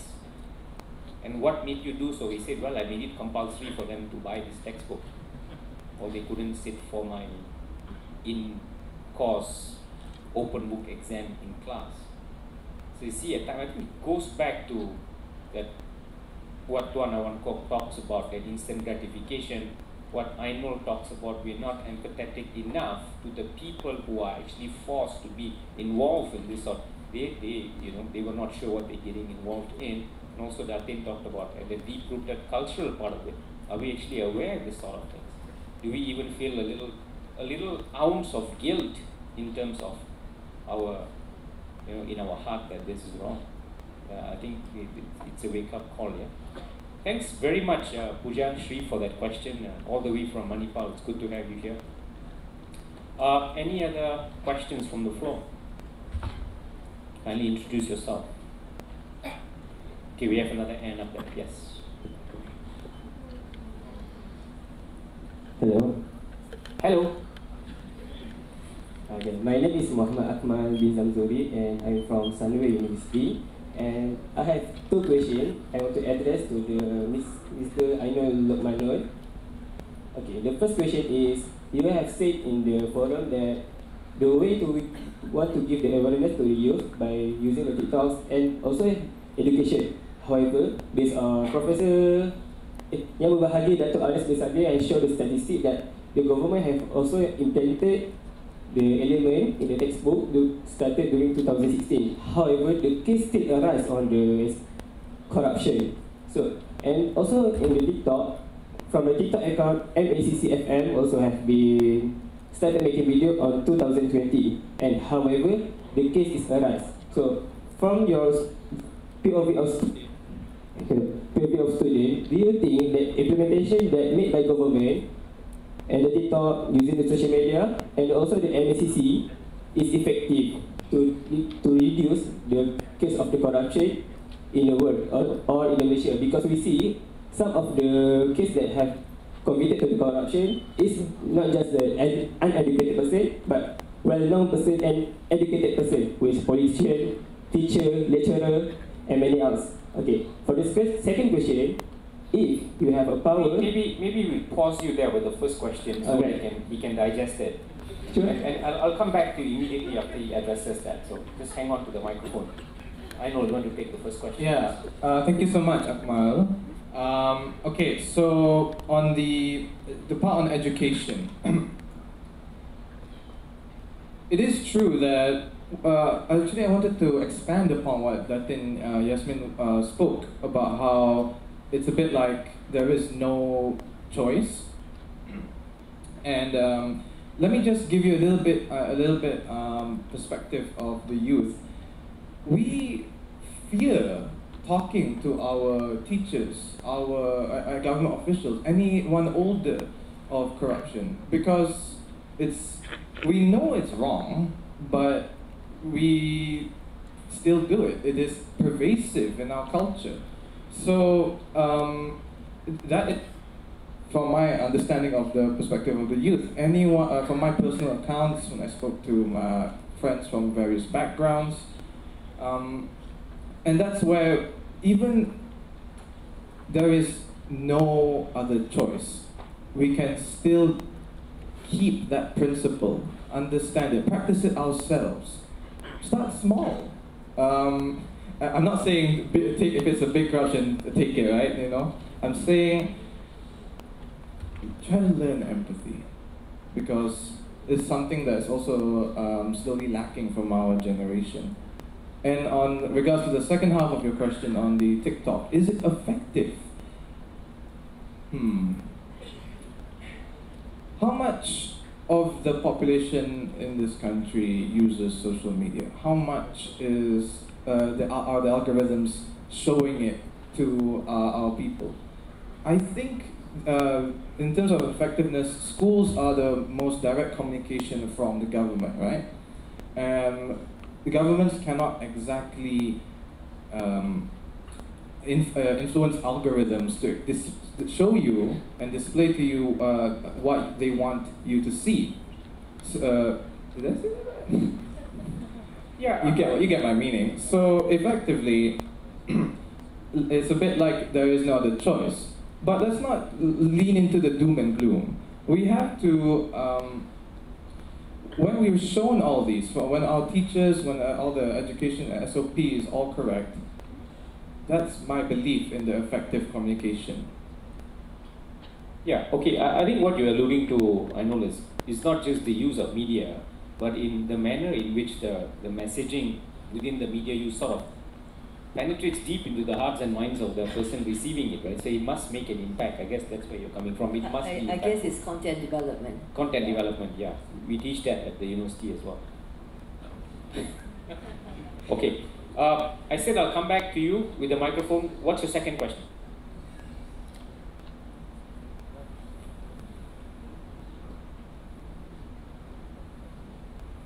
Hello. Hello again. Okay, and my second question, still the same person, Mr. Ainul Lokmanul.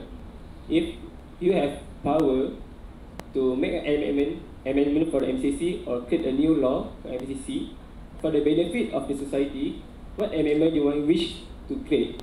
That's all. Society in regards to general society, people? Yes. Okay, well, first of all, I am just a mere student. I'm sure that the plenty experts here can perform much better manual with a great amount of data. But if I have to add one thing, is a manual for MACC. Just one, if you don't mind me asking, Tuan. I want us to learn to be sensitive. Because, like what Datin said, I am doing this for my family. I'm doing this for, not for me, it's for someone else. So, in my opinion, understanding the sensitivity of the people affected, that is important. Because we don't know how many lives will be disrupted or turned worse because somebody made a glimpse, made a blimp. I lost my words. In basic, yeah. Thank you so much. Just be sensitive and understand the lives that will be affected. Can I answer this also? Yes, just yeah. add. We have probably about 3 minutes more. Just to add to what Lokman is saying, it's true. I mean, the problem of corruption in this country or any country is actually a problem of society. Yeah? Betul tak? In the sense that there's so many issues, right? Whether it's structure, culture, macam-macam lah, right? So I would like to, well, since I'm also speaking on behalf of MACC, perhaps, Dato' Arias, in our attempt to sort of connect with the universities, with the young ones, I suppose they will just be taking the information through the textbooks, right? But I think once you come to the university level, there is an opportunity to conduct workshops, and an opportunity for the young to actually offer suggestions and recommendations on how we can actually address this problem with the universities. Because one of the things that I think the older people cannot do, Lokman, we cannot question our own culture, but you can. The younger one can actually challenge that.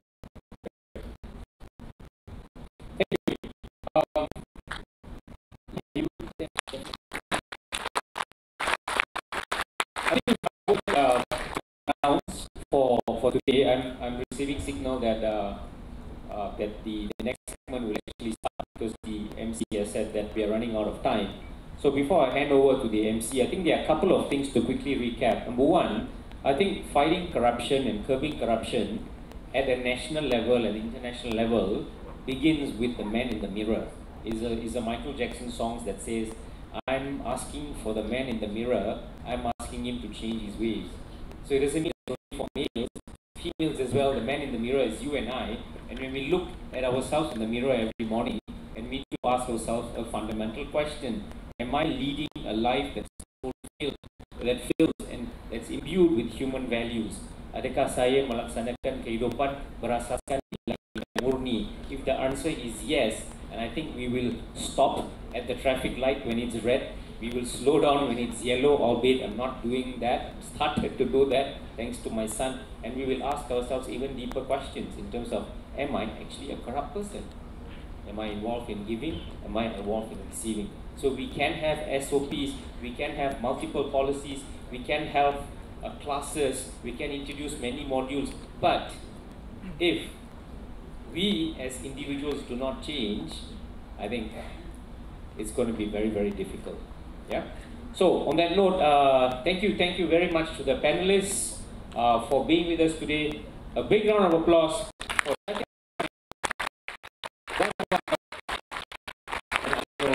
of Asia Pacific University. Till we meet again, I'm Morally, your moderator, signing off for today. Take care. Iman, back to you as the MC. Thank you very much.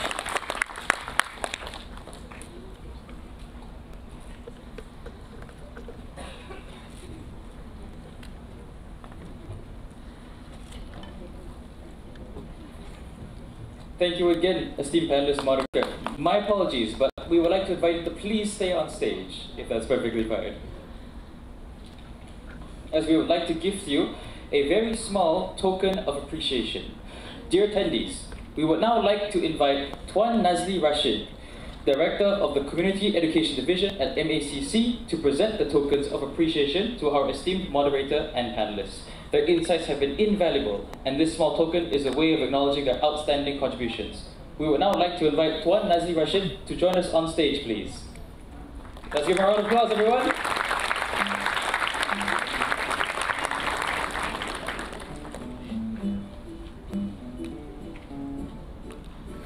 First, Yang Berusaha Tuan Nazli Rashid. We would like to present our token of appreciation, a specialized gift basket, to Yang Berbahagia Datin Yasmin binti Tan Sri Ahmad Merikan from the Consultation and Corruption Prevention Panel at MACC.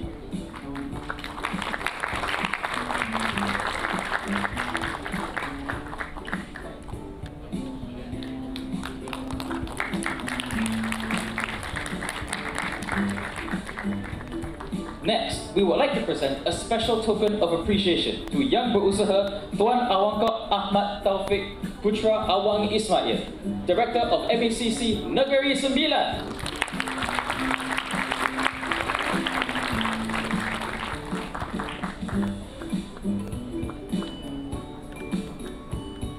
Next, we would like to present a special token of appreciation to Encik Ainul Lukmanul Hakim bin Hazni from APU.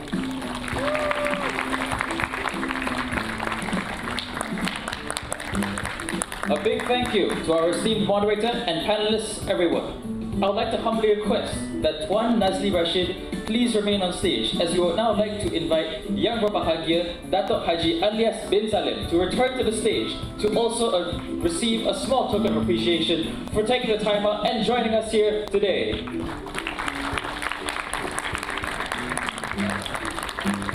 And last, but most certainly not least, we would also like to present a small token of appreciation to our moderator, Professor Murali from APU.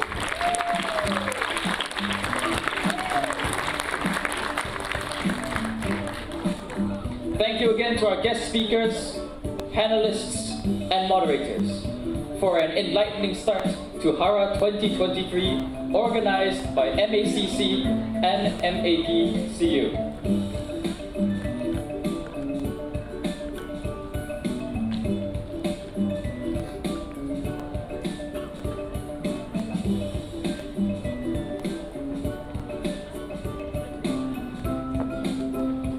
Now, ladies and gentlemen, I would like to continue to emphasize that you must complete the survey on youth perceptions of corruption in your goodie bag. Once you have completed your survey, please pass to the officers of MACC. Thank you, and once again, the survey is compulsory, so please answer.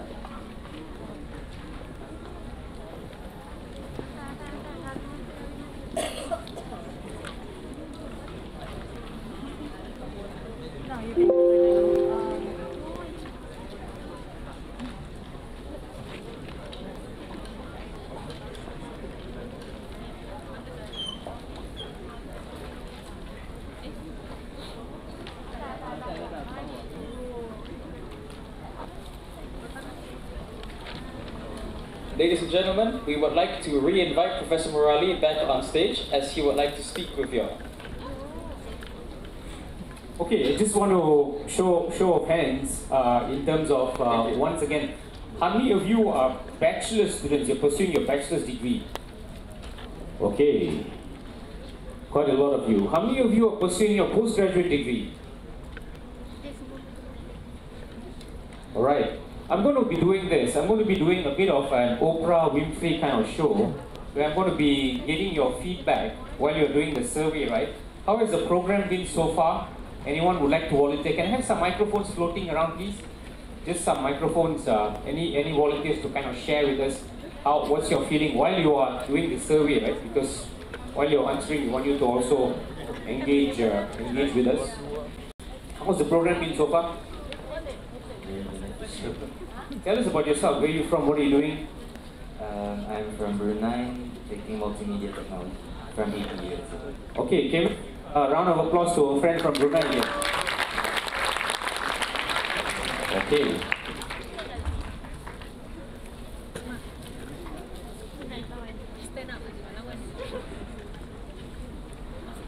So just to make sure that you fill up the forms properly, the forms will be used by the LACC just to get a gauge of what the young crowd, the young adults are thinking about in relation to this issue. Where are you from, my friend? Malaysia? Malaysia, yeah, but which university? Sorry? IMU, okay, very good. Big round of applause for IMU. How's the program so far? Very beneficial and I learned a lot of stuff. You learned a lot. Tell me one thing that you learned. Star Wars. I like that. Star Wars. Can I have a microphone, please, on my hand? Because I'm going to walk around a bit more while they're filling the survey, because some will finish faster than the rest. So what about Star Wars that you learned today? We do start from ourselves and then... I tell you, he is really listening to what we were sharing on the stage. Big round of applause for him. He said, Star Wars, to do goodness, the change will start from within. Yeah, fantastic. Your CGPA must be very, very high, right? 4.1 out of 4.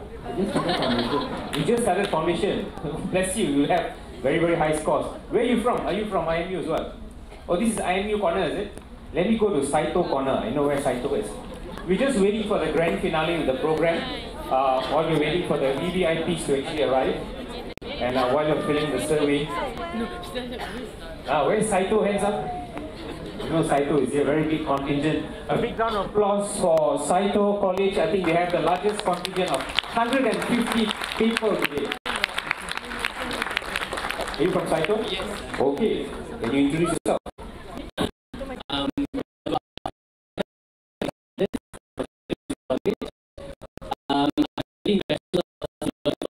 Investigation, already year 2, and I'm 23 years old, yeah. I just would like the LACC officials to take note. Future staff from internships. What are you learning law enforcement? Can you tell us? So basically, law enforcement, what we learn, we mostly learn about the laws, like also the penal code, criminal procedure code, based on whatever we have studied, based on the lecture notes. So we have to like make our reference to the penal code as well, based on a case study, for example, like that. Okay, very, very good. Did you all get that? So, quite challenging, right? Yes, quite challenging. What do you aspire to be? I want to be inspired to be a policeman, actually. So, Wow. I'm trying my level best to be a good police officer. So, yeah. Excellent. How many years is it? 3 years. You are in? Year 2 already. What's your, I wanted to ask what's your GPA. I won't say that. What are some of the courses that you take en route to this? What are some of the modules that you have? Modules that also we learn about the introduction to law enforcement, introduction to criminal justice system. We also learn the interrogation and also the report writing. We also learn about the law of evidence. We also do take a module called fingerprint identification and also criminalistic, all on law subject. Wow, fingerprint identification. Very, very good. Yes. Thank you so much. Thank What's you your very name much. again? Charles Peters. Charles Peters. Over to you. Can you share with us what you're doing? Hi, my name is Fitra. I'm also from Saito University. Bring it up for Fitra, guys. What program at Saito? I take SEM with Charles, Bachelor of Arts in Law Enforcement Investigation, and currently I'm in my final year. Final year? Yes, and I'm doing my thesis right now. What's your thesis about? About internet banking fraud, commercial crime. Wow. Are you also joining the police force? Yes, my vision is to I be a better be police friends with officer. Saito.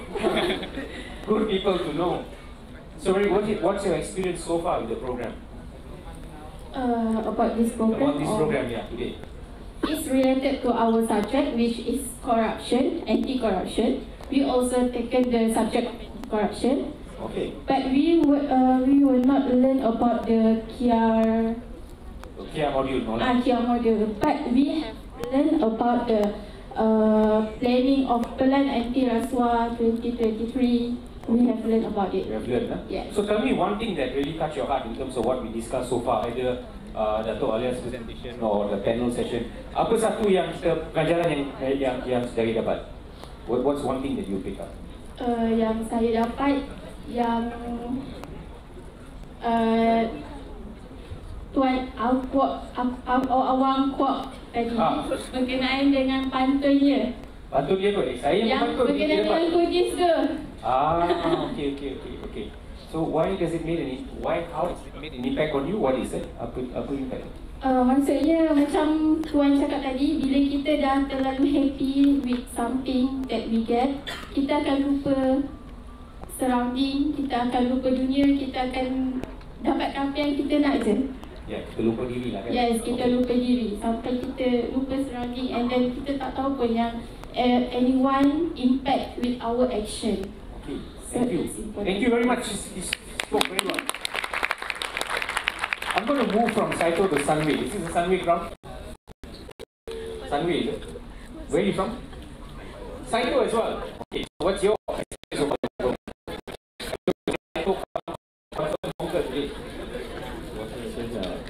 Introduce your name and what are you doing? My name is Tan Junren. So I'm studying the same as Charles and Kishra. Alright. So I'm in my final sem as well, third year, last sem. So you all are classmates lah? No, different batch. Different batch, yeah. Who is smarter? She or you? I don't know. Don't know, huh? Okay. So what I've learned is from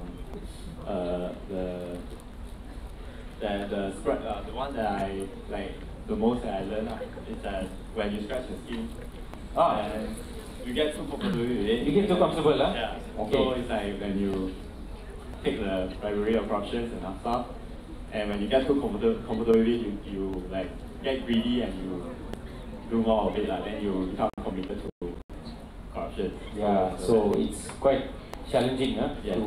Sometimes you like money, you know? Doesn't like money, right? So yeah, so it's like scratching. So we get money faster.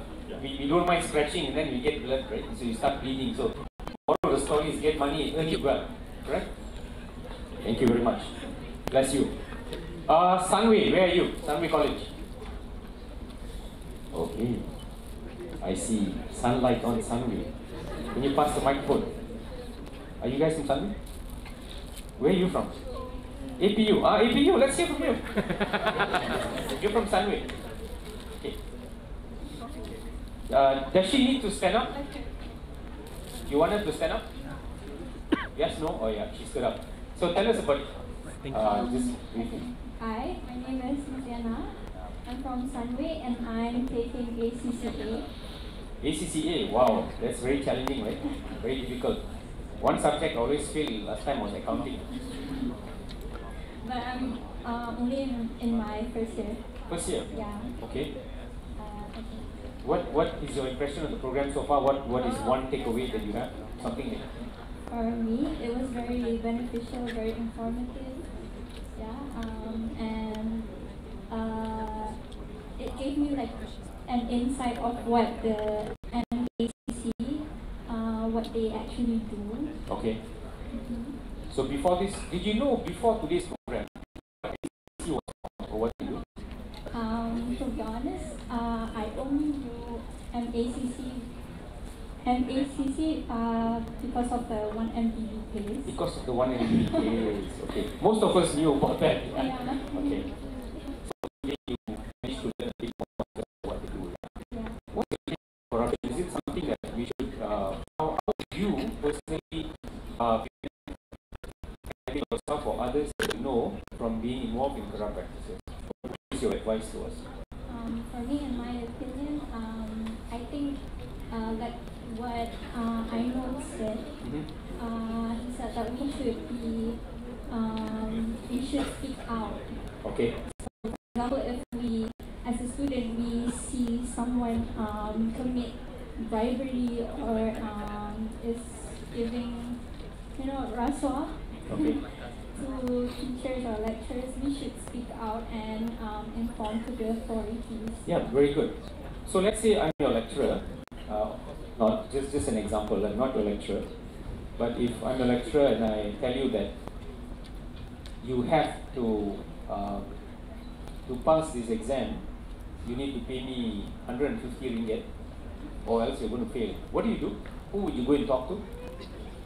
Hypothetical situation, just think about this. What would you do? For me? For you, yeah. I would tell, I would report to the anonymously, yeah. It's good. Not to affect my reputation as well. Absolutely, you're great. Okay. So I would tell them this, what you said, that you wanted me to pay you money in order for me to pass the exam. It doesn't make sense, right? Yeah, it doesn't make sense. Okay, thank you so much. Can you give a very well said? So we did talk about the role that we need to have, the ability for us to report, which is why we are launching, by the way, shortly. We will do the grand launch of AMAR, Angkatan Mahasiswa Anti-Rasuah, which gives you the opportunity, like what you just said. I didn't get your name, my apologies. What's your name again? Yeah. Mas Diana. Okay, Mas, thank you. Like what Mas said, there is now an avenue for us to sort of report these practices. And you have the power given to you, just like Star Wars. Yeah, so we will start off Amar in about 1 minute. Oh, you want to make an announcement? Okay, go ahead.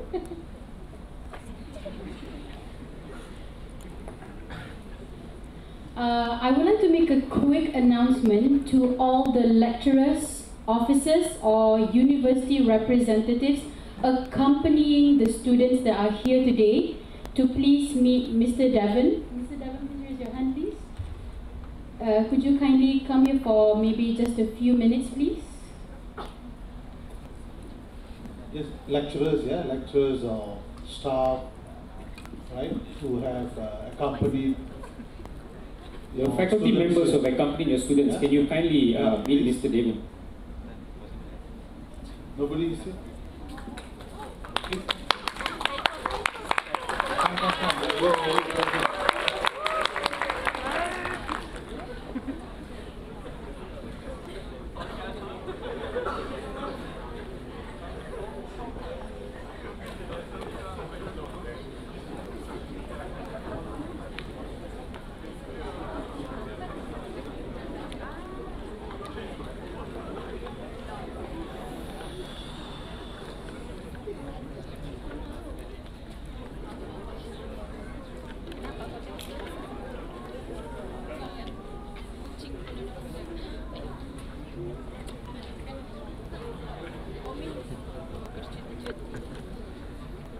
Ada assignment lagi hari ni.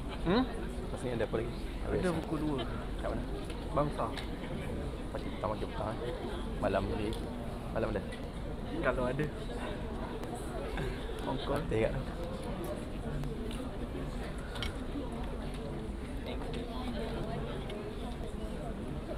Ada persembahan kan? Ada beberapa persembahan kan? Tak ada. Ha? Tak ada ni, tak ada lagi. Dari tadi tak ada.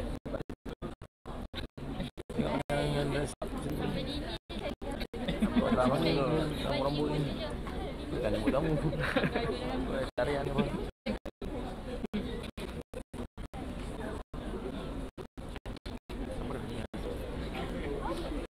Assalamualaikum and very good. Is it afternoon?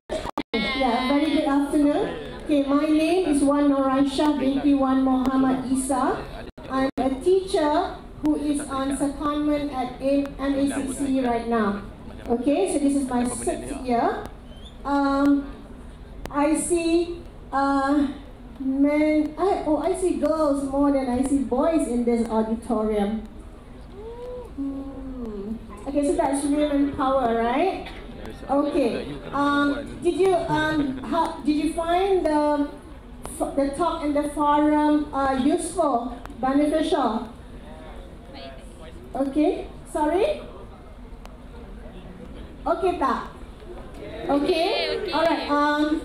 So now, where do you see Malaysia? You know, with everything that the government is doing now, where do you see Malaysia in 10 years? Do you think we will be corrupt free? No? Why do you say no? Who said no? Siapa? Somebody said no just now. Actually, many said no. Siapa cakap no? You? Okay, come, go. You from Saito? Okay, Saito has got the most participants today. Alright, come. Okay. Why do you say no? Because corruption is like our coronavirus. Even though there's vaccines or preventions, it will still go on. Okay, that is a very good point. We still have COVID around us, right? Yeah. Okay. Okay, what do you do? What do you do so that corruption doesn't stay with us? What should you do, guys?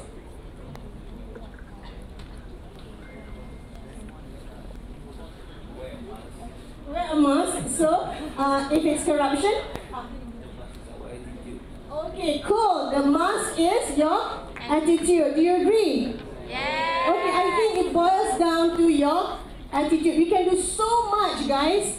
Alright, but it still comes down to you. Especially when Prof. Murali was conducting the session, he mentioned about beating the traffic lights.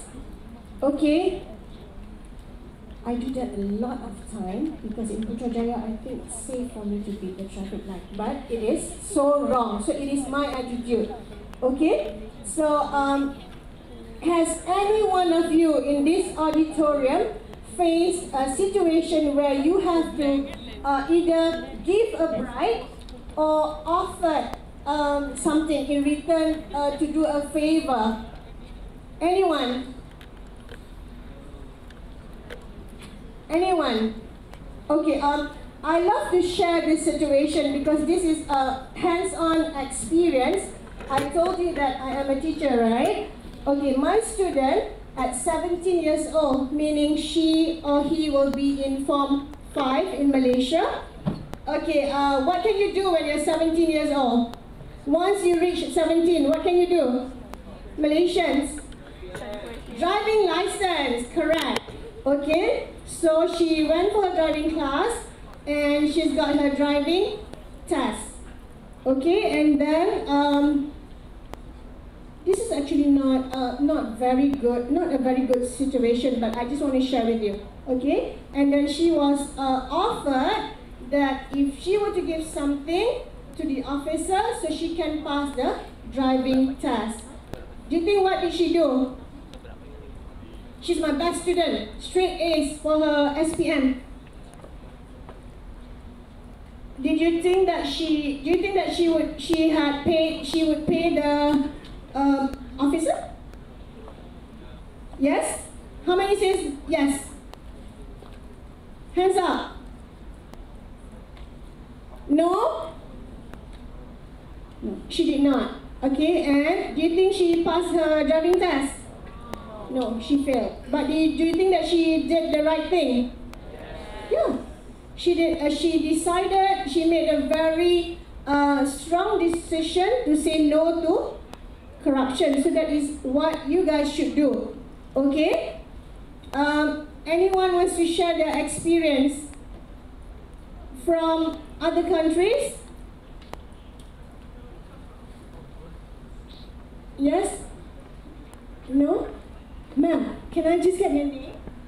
My name is Nolu, South Africa. How do you find corruption at your place? I'm the reporter for the day. And for the day? First part. Okay, the first part is, so I'm South African, been in Malaysia for 2 months. I'm doing my master's in forensic analysis, so that should tell you a lot. Okay, so that is going to help you when you go back to South Africa. So South Africa is #1 in the world in terms of regulation, or let's call it financial regulation, but we also number 2 or 3 in the corruption index. So I'm here to just establish why is that. I think the issue really is about implementation and definitely enforcement, and definitely so structurally we don't seem to have a problem, but I think we have a cultural problem. Okay, so I think Malaysia would agree that it is a cultural issue, correct, Ms. Nolu? Okay, one day I would love to go to South Africa. Where in South Africa are you from? Joburg? I'm from Durban. Okay. And if you've been following the news, so Durban is a city in KwaZulu-Natal. Okay. And our most infamous president, the former president, is from the same city or province as me. And this has been world news, global news around corruption, and my province is actually the capital city of all the ills. Okay, do you see your country being a corrupt-free nation one day? I believe so. Okay, so we should all believe that our country will be corrupt-free one day. Maybe not today, probably it takes another generation for us to be completely corrupt-free. It's a culture shift, a mindset shift. Okay, And thank you. Thank you. I hope you enjoy Malaysia. Okay. Let's see, anyone else who would like to share? Okay, to everyone in this auditorium, you see these 3 beautiful ladies and the gentleman here? Yeah. Okay, which country do you think they're from? Kazakhstan? Macam mana you tahu? Okay, let's just ask, should I ask him or should I ask him? Okay. What's your name? Rustam. Rustam, like we have Tuan Rustam also. Okay, how do you spell your name? How do you spell your name? I just want to make sure that it's the same like we Malaysians. RUSTEM. Oh, okay. Almost similar. Okay, now Rustam, have you ever come across a corrupt situation, or where you are in the situation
go up. Right. So, what steps are being taken to ensure trust in the public that their position will be anonymous, will remain anonymous? Okay. Cikgu, you want to take that? How do we ensure that their position remains anonymous? Okay. I know that for sure in Malaysia there is the Akta Pelindung. Whistleblower is when you make reports, but the Protection Act is whistleblowing juga. Alright. Okay. Yeah. So we will protect the informer. Okay. I may not have the details, but yeah. Tuan Iswandi, can you help? So yeah, Whistleblower Protection Act is there in that sense. And also at a student's level, I think universities most of the time, if you meet the right authority and report them, we will not actually ask you for your IDs or whatever, just to ensure that you remain anonymous. Yeah.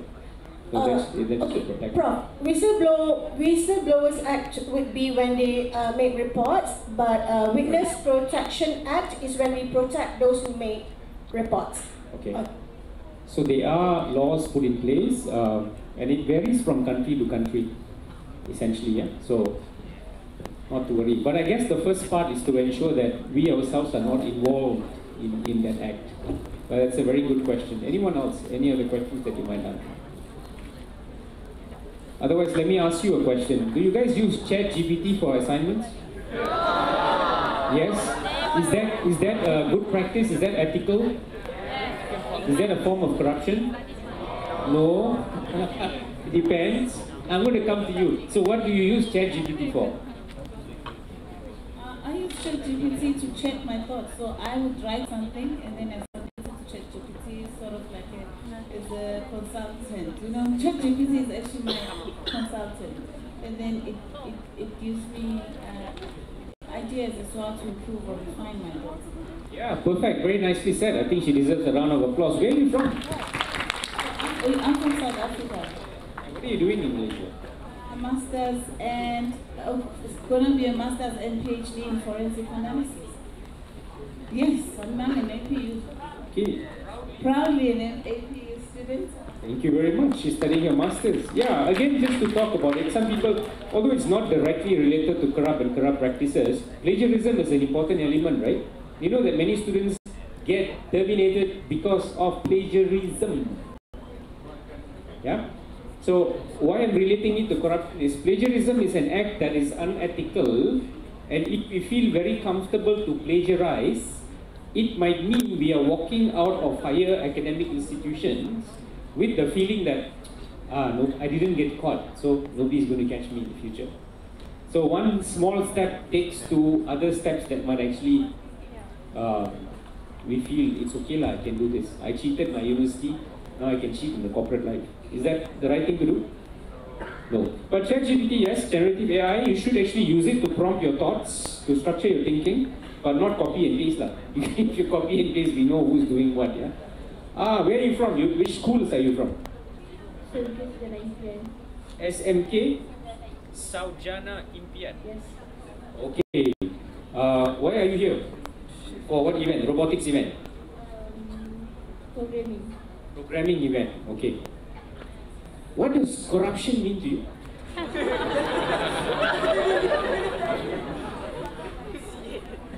This is how I run my class, even a class like this auditorium, this is how I run. I don't use slides, I just talk.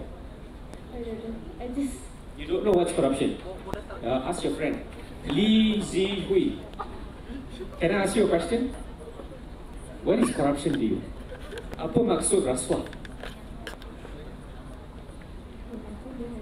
No idea? Okay. So when you come to university, all of them have ideas now because they've attended the program. So, yep. Hey, hello. Can you say to Professor Angelina? Hi. What are you doing here? Okay. How do you define corruption? From an accountant point of view, alright, if you don't get something that you're not supposed to get, that's corrupted, right? Thank you. And she is one person, Professor Angelina Lee of Asia Pacific University. She takes care of something called our Research Management Center. And she deals with people who have money. Meaning to say, as a researcher, we get, like recently I got a grant from the government of Malaysia to do a project. And that money is parked under Professor Angelina's care. So if I buy things that I haven't specified that should be part of the budget, I don't need to go to SPRM. This is our internal SPRM. She will give us a tough time. So reports not on time, she will chase. So we thank you for that. I think that's your commitment towards the research part of APU in that sense. Another professor at APU, introduce yourself. Hello everyone, welcome to this wonderful event. And this is T.S. Umapati. Yeah, so by the way, our inspired speaker is here. His name is Umapati. I call him Mr. Empathy. He's always empathizing with students. Thank you very much. Cikgu, any questions you want to ask the students, Cikgu? Cikgu is busy. Yeah. Yes, I have a question, but let me see. Okay. To these gentlemen here, can I just probably can I call on somebody? If you can, you're sure? Come on, don't be shy.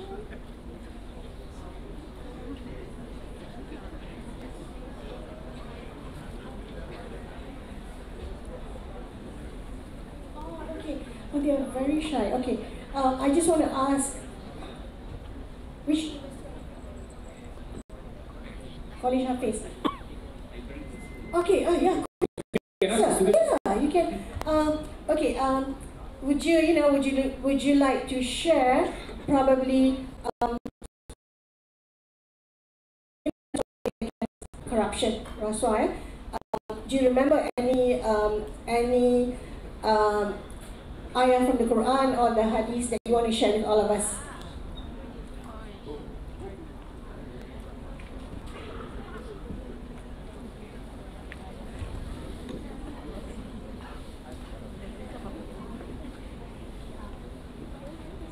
Alright, okay. You don't remember, but there is, right? Yeah, okay. So, Islam forbids corruption. Okay, somebody remembers. Okay. Hello. I remember one. وَالْمُفْسِدُونَ لَا يُحِبُّ الْمُفْسِدِينَ. So it says, don't do corruption because Allah doesn't love corruption. Okay, a lot of? Allah doesn't love corruption. Okay, yeah. Thank you so much. Okay? Thank you. Yes. Okay.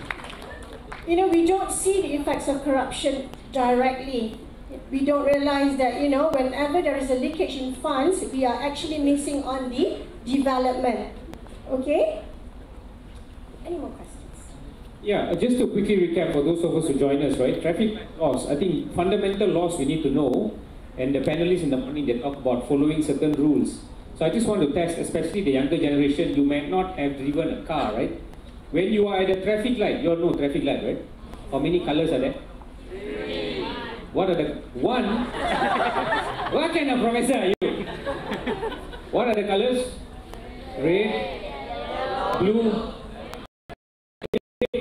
green. Okay. Green, what do you do? Yellow, what do you do? Go faster. Okay, that's wrong. That is very, very wrong. That is very, very wrong. So that is so wrong. And I learned this only last week. My son scolded me. He said, "Appa, you're a professor. You teach students. You're not following rules." I said, "What do you mean?" He said, "Why yellow light? You tekan more. You press more." I said, "Oh yeah, correct. I need to change my behavior. Very important, right?" Okay. Let's see, anyone from Sabah? Sabah? Anyone? Sabah? I think the one in Sarawak? Tudong. You're from Sabah? Alright, okay, come. Okay, Sabahan. Let's listen to Sabah now. I have a very soft spot for Sabahans. I was there for 15 years and 6 months. My 2 younger children were born in Kota Kinabalu, Sabah. Okay. Boleh. Mari. Steady, Sabah. Boleh tell us your name, where you're from, and what do you think about corruption? Okay. Hello, nama saya Nurul Faiza binti bin Haidun. Saya dari Saito University College. Saya dari Sabah juga. Bagi saya rasuah itu akan bagi impak buruk kepada diri dia dan keluarga dia. Macam mana tu? Contoh, dia ambil duit tanpa dia fikirkan keluarga dia sendiri. Dan itu akan menyebabkan memusnahkan masa depan dia sendiri. Tapi kalau dia kata saya ambil duit untuk keluarga, demi keluarga, saya nak selamatkan keluarga, macam mana? Itu salah. Salah? Itu salah dia. Dan dia akan memusnahkan diri dia sendiri. Kalau kena tangkap kan? Yes. Dan itu akan memberi impak kepada anak dia. Sebab anak masih perlukan ayah dia juga. Dan apabila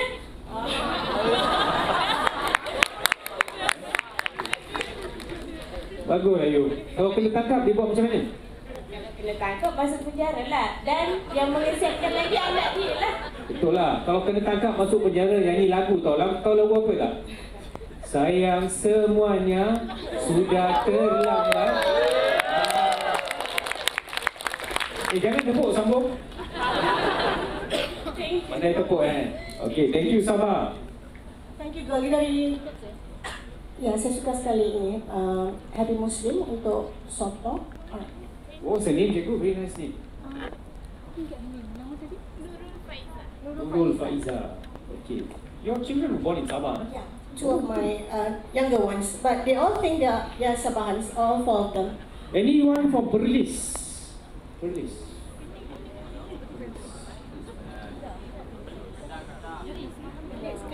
Kedah. Ada Kedah?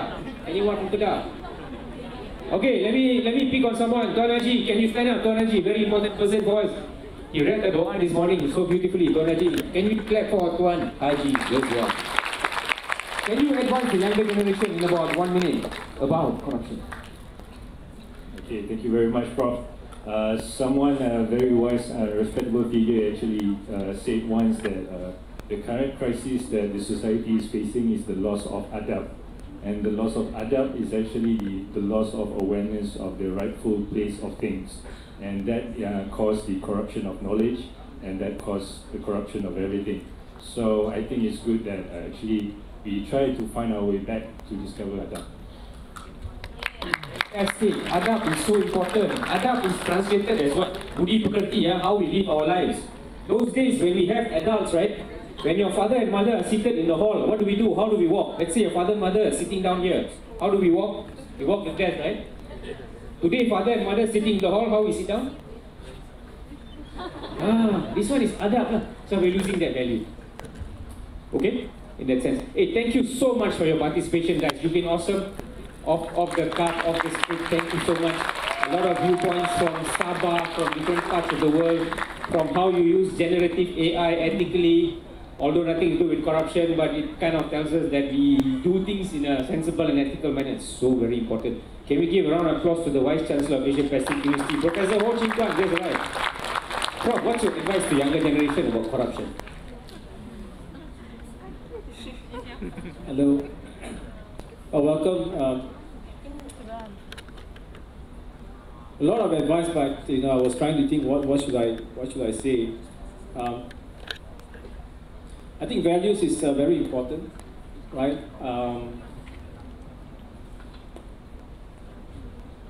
You want to think that rather than telling you what is the advice I will share with you, once upon a time, I was not in this organization. I was in a large organization where there's high risk of corruption. So what the management of that company did was, this is a large GLC, a government-linked company. So there is a high integrity.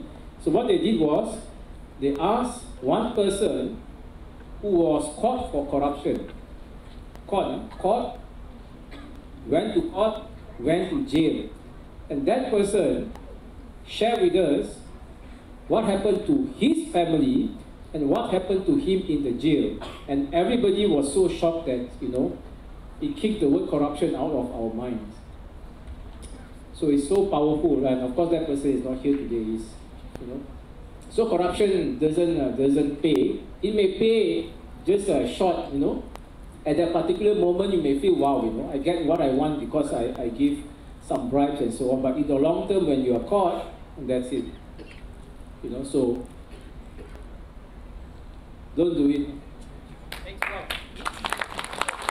Thank you, Professor. Professor always reminds us that we need to do things in a highly ethical manner. So we look up to him for guidance at the university, and in terms of even for every staff when he does induction, he speaks about professionalism, which is so very important to all of us. Yeah. Okay, we are going to start the launching of Amar fairly shortly. So once again, I thank all of you for your time, for your presence, and for your support for the first half of the event, and keep using generative AI to prompt your thinking. Fantastic. Thank you so much.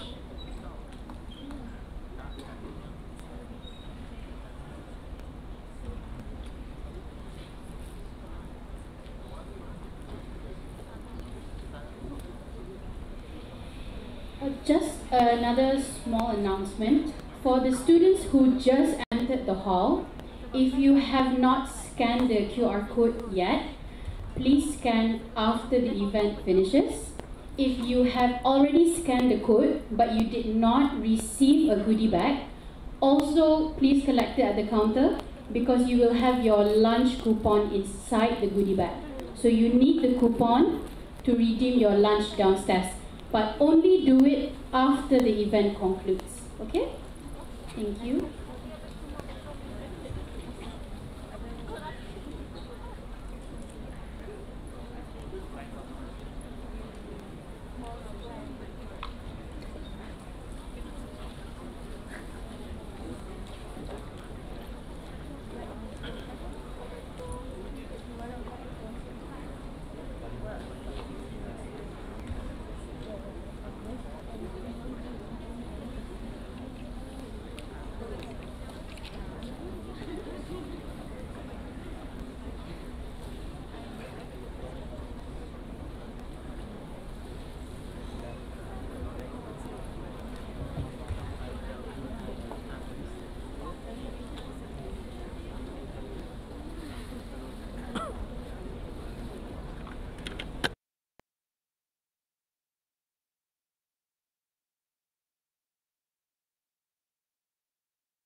Ladies and gentlemen, welcome back to the International Anti-Corruption Day 2023 event.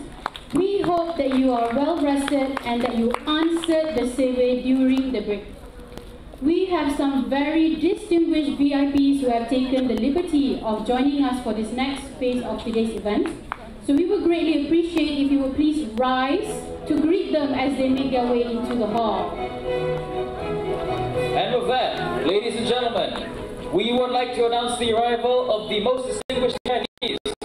Please welcome Yang Bahagia Datuk Sri Nur Azlan bin Muhammad Razali, Deputy Chief Commissioner of the Chief Executive Officer of the University and President of the Association of Colleges and Universities.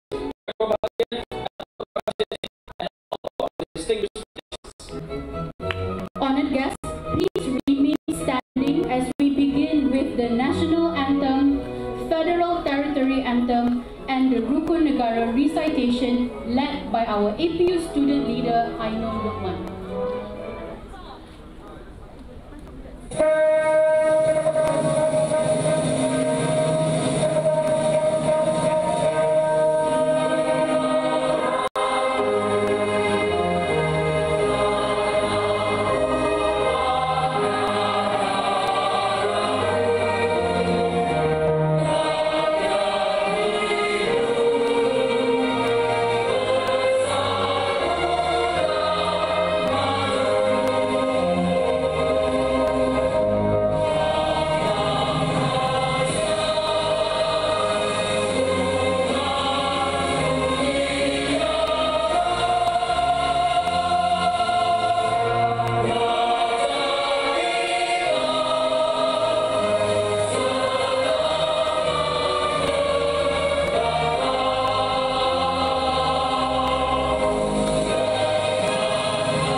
would now like to invite Ainul Luqman to the stage.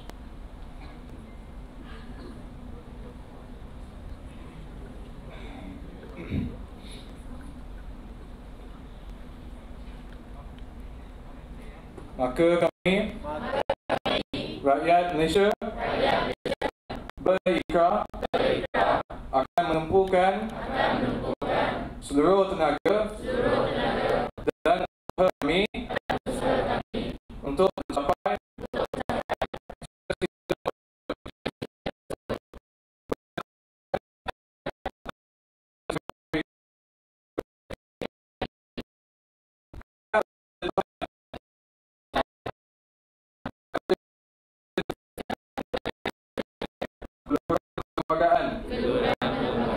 kedaulatan undang-undang, kesopanan dan kesusilaan.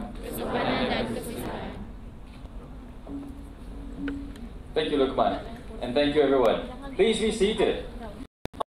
Special performance lined up for everyone from APU's very own Kazakh society, who will grace the stage with a traditional performance and fill this room with cultural richness. Without further delay, let's welcome APU's Kazakh society to the stage.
Thank you to the Kazakh Society for the amazing performance. We would like to invite the Chief Executive Officer of APU and the President of MAPCU, Yang Berbahagia Datuk Paramjit Singh, to deliver his welcome speech.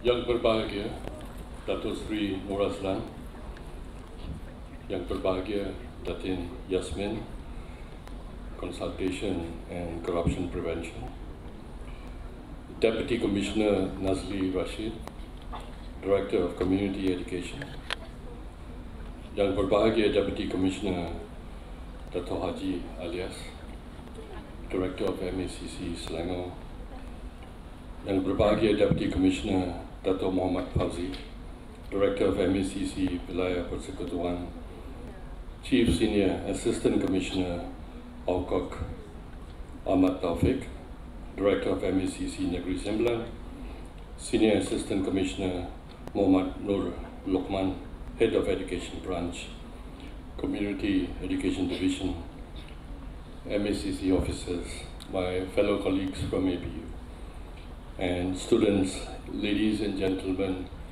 and colleagues from member institutions of MAPCO. A very good morning. And I heard you had an exciting morning before this through quite a lively debate, I suppose, if we can call it that. But nevertheless, welcome to the Asia Pacific University and to the program Hari Anti Rasuah Antarabangsa, and which is the grand finale at the Central Zone. It's amazing to see all of us, particularly the younger generation, coming together to discuss, share, network, and build our awareness about corruption. Allow me to quote Angel Gurria, who is the OECD Secretary General, who in the year 2018 said that integrity, transparency, and the fight against corruption have to be part of the culture. They must be taught as fundamental values.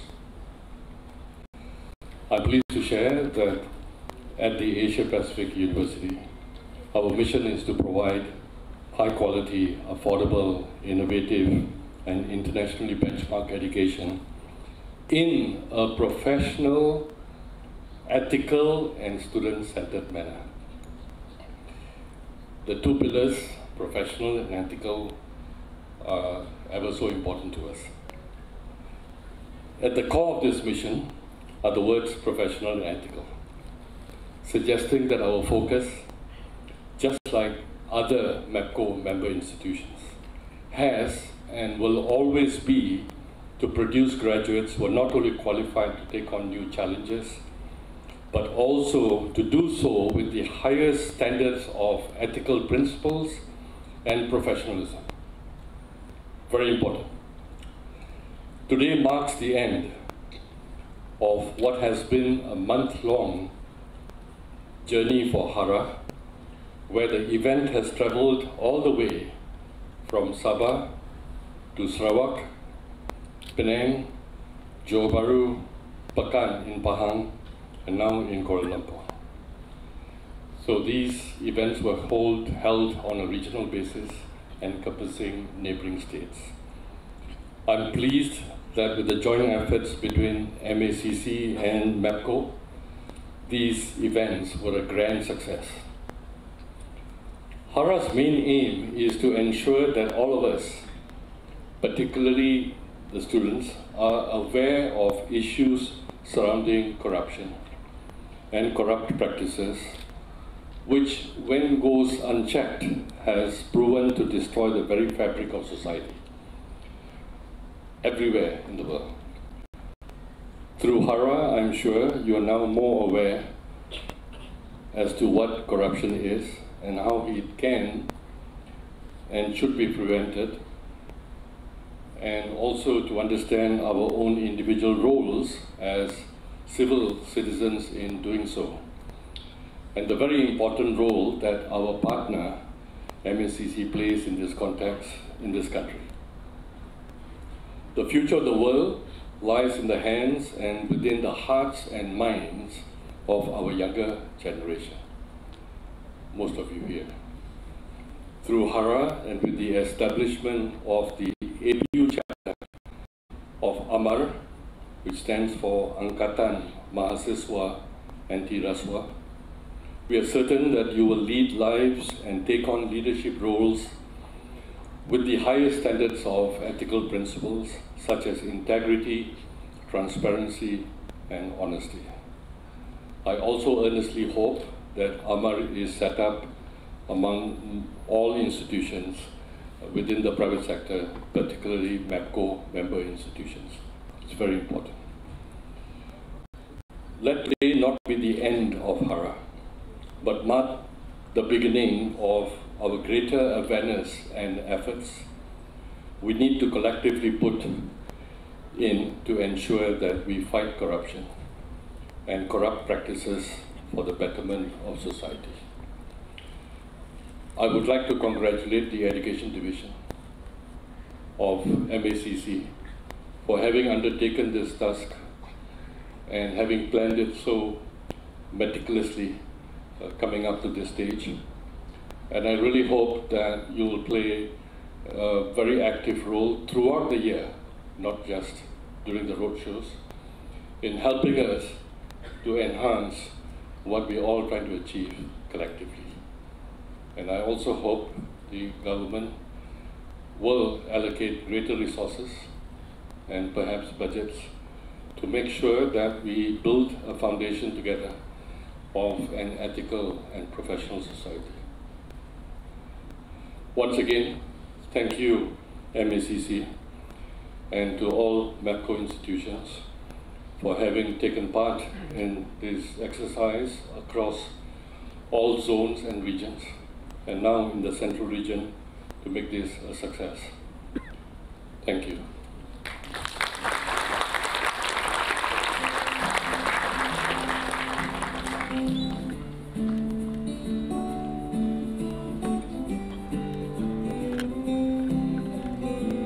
Thank you, Dato' Paramjit Singh, for your inspiring words. Next, ladies and gentlemen, we have a recorded message from the esteemed Yang Berbahagia Tan Sri Dato' Sri Haji Azam bin Baki, the Chief Commissioner of MACC himself. Let's lend our eyes and ears to his valuable words and wisdom. Today, 9 December 2023, marks a special day that is recognized by the United Nations Convention Against Corruption, UNCAC, as International Anti-Corruption Day. UNCAC signatory countries are called upon to actively promote the involvement of civil society to raise public awareness and send clear message of our adherence towards corruption. In Malaysia, the Malaysian Anti-Corruption Commission, MACC, celebrates this day by mobilizing activities to bring awareness to our continuous fight against corruption. Our theme this year is Unity in the Fight Against Corruption. This year, we are reaching out to university and college youth. Collaborating with the Malaysia Association of Private Colleges and Universities, MAPCU, the MACC has held anti-corruption awareness activities with private universities throughout the country, such as Ikuti College in Sabah, Swinburne College in Sarawak, DRB Highcom University, culminating at the Asia Pacific University, Bukit Jalil, Kuala Lumpur. We recognize that students in institutions of higher learning are our future workers and leaders, and therefore, we are motivated to bring awareness, urging them to play an important role in preventing corruption. It is also crucial for them to be clear about the direction and strategies to eradicate corruption that are initiated by the government and the MACC. In this way, when they enter the job market and hold important positions, they are committed to good governance, transparency, and accountability to prevent graft and abuse of power.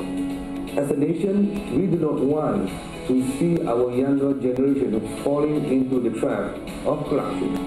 Instead, we want a society that has zero tolerance against corruption. We want a nation that is fair, just, and upholds the values of honesty, integrity, and preserve human dignity. Therefore, to commemorate this year's International Anti-Corruption Day, I urge Malaysians to unite to fight against the plague of corruption. Thank you.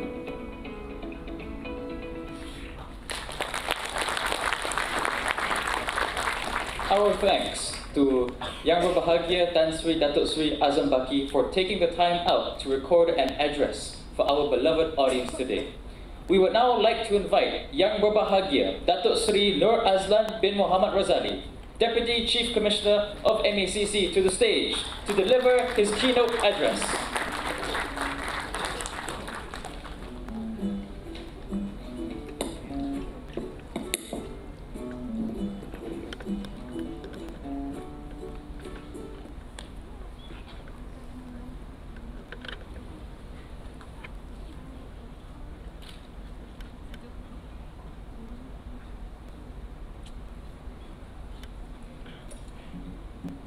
Thank you very much.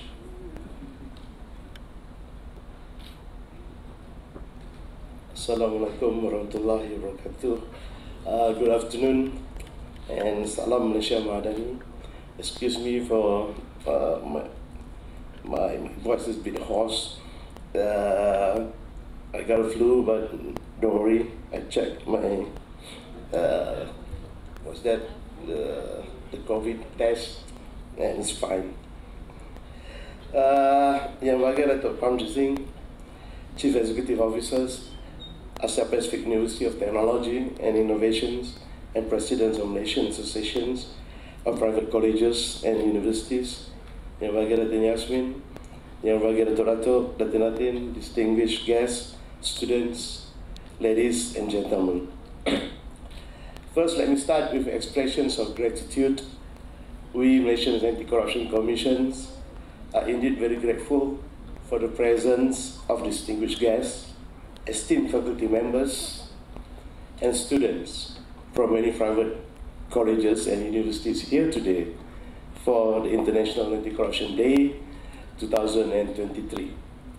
We thank you for giving your time to be here with us to mark this important date in the fight against corruption. We also sincerely thank Malaysian Association of Private Colleges and Universities, and especially Asia Pacific University of Technology and Innovation, for organizing and hosting this event. 20 years ago, on 31st October 2003, United Nations General Assembly adopted the United Nations Conventions Against Corruption, or probably known as UNCAC. Some people call it UNCA. We Malaysians call it UNCAC, as the world's first and only legally binding anti-corruption instrument. UNCAC provides a comprehensive way of responding to global corruption with the aims to prevent and criminalize corruption, promotes international cooperation, recovery and return of stolen assets, technical assistance and information exchange.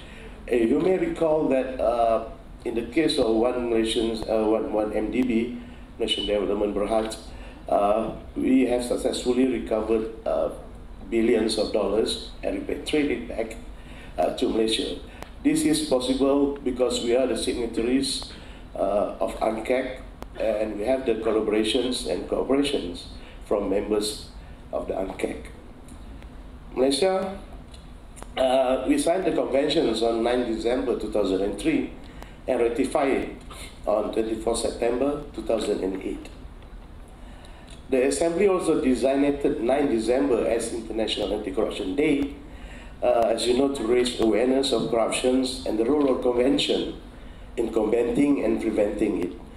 With the theme of UNCAC at 20, Uniting the World Against Corruption, this year International Anti-Corruption Day seeks to highlight the crucial link between anti-corruption and peace, security, and development.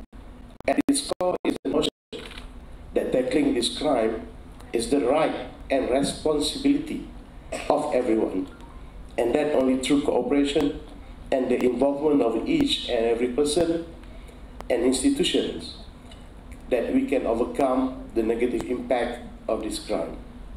States, government officials, civil servants, law enforcement officers, civil society, media representatives, academia, the public, and the youth alike all have a role to play to fight corruption. Anti-corruption efforts are also included in the United Nations Sustainable Development Goal, SDG 16, which promotes just, peaceful, and inclusive societies, calls for the reduction of corruption and bribery in all their forms. Distinguished guests, ladies and gentlemen, many efforts and initiatives have been put forward by Malaysia's government, including through Malaysian Anti-Corruption Commissions, to institutionalize anti-corruption culture and integrity as the bedrock of working environment, as well as in tertiary education as part of the measures to put a check on corruption, abuse of powers and malpractices in both the public and private sector.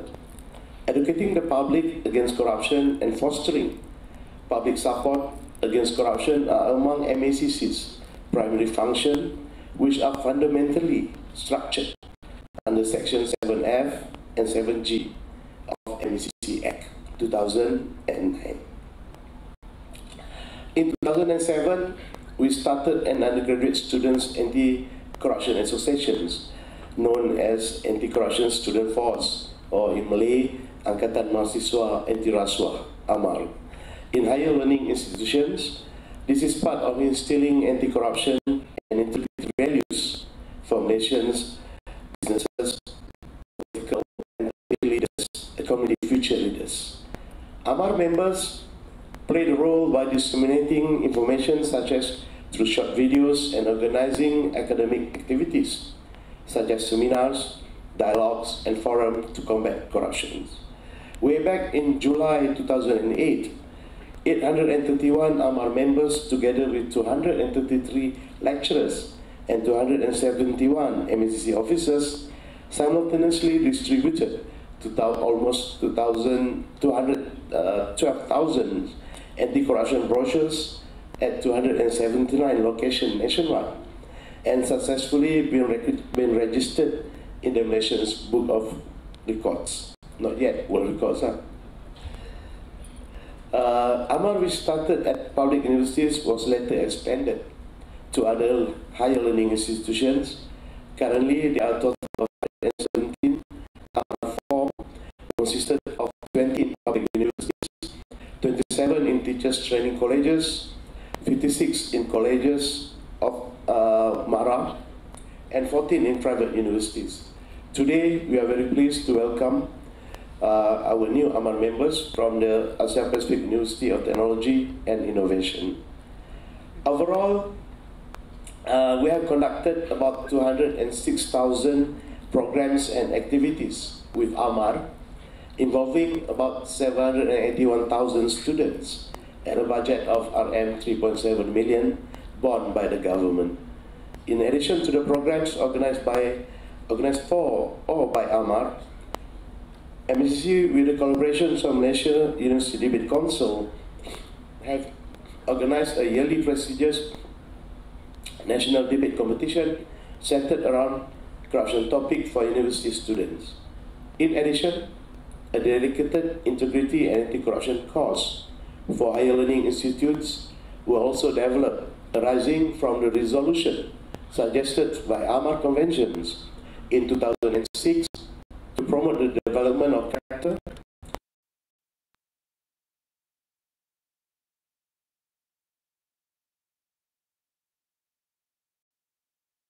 in 2018, the Ministry of Higher Education had agreed to make the course as a compulsory subject for undergraduate students in all 20 public universities beginning of this year.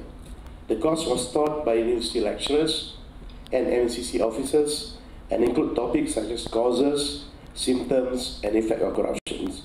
Perhaps we could explore the opportunity to have the same course taught in private colleges and universities.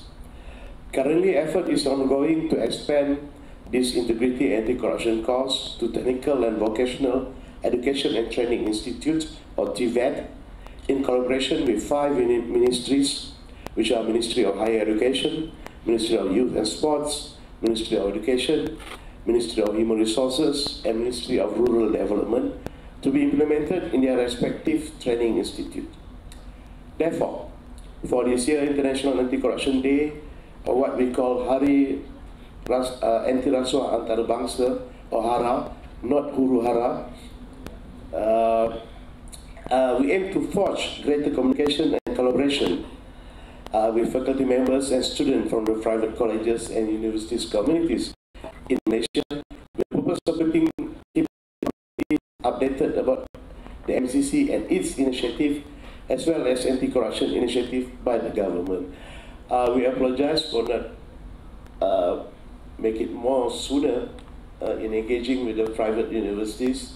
We realize that, so that's why for this year we decided that we will do these HARA programs with private universities, and we hope that we can have more collaborations in the future.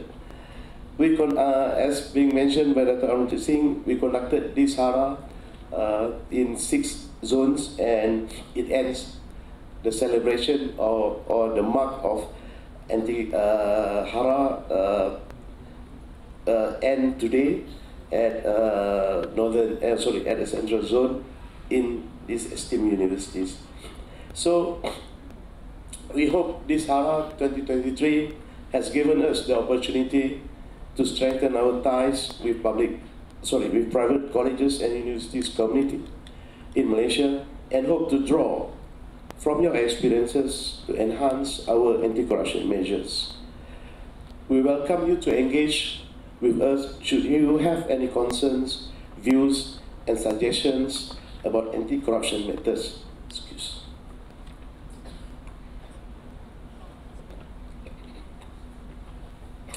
Distinguished guests, ladies and gentlemen, higher learning institution students are our next generation of leaders.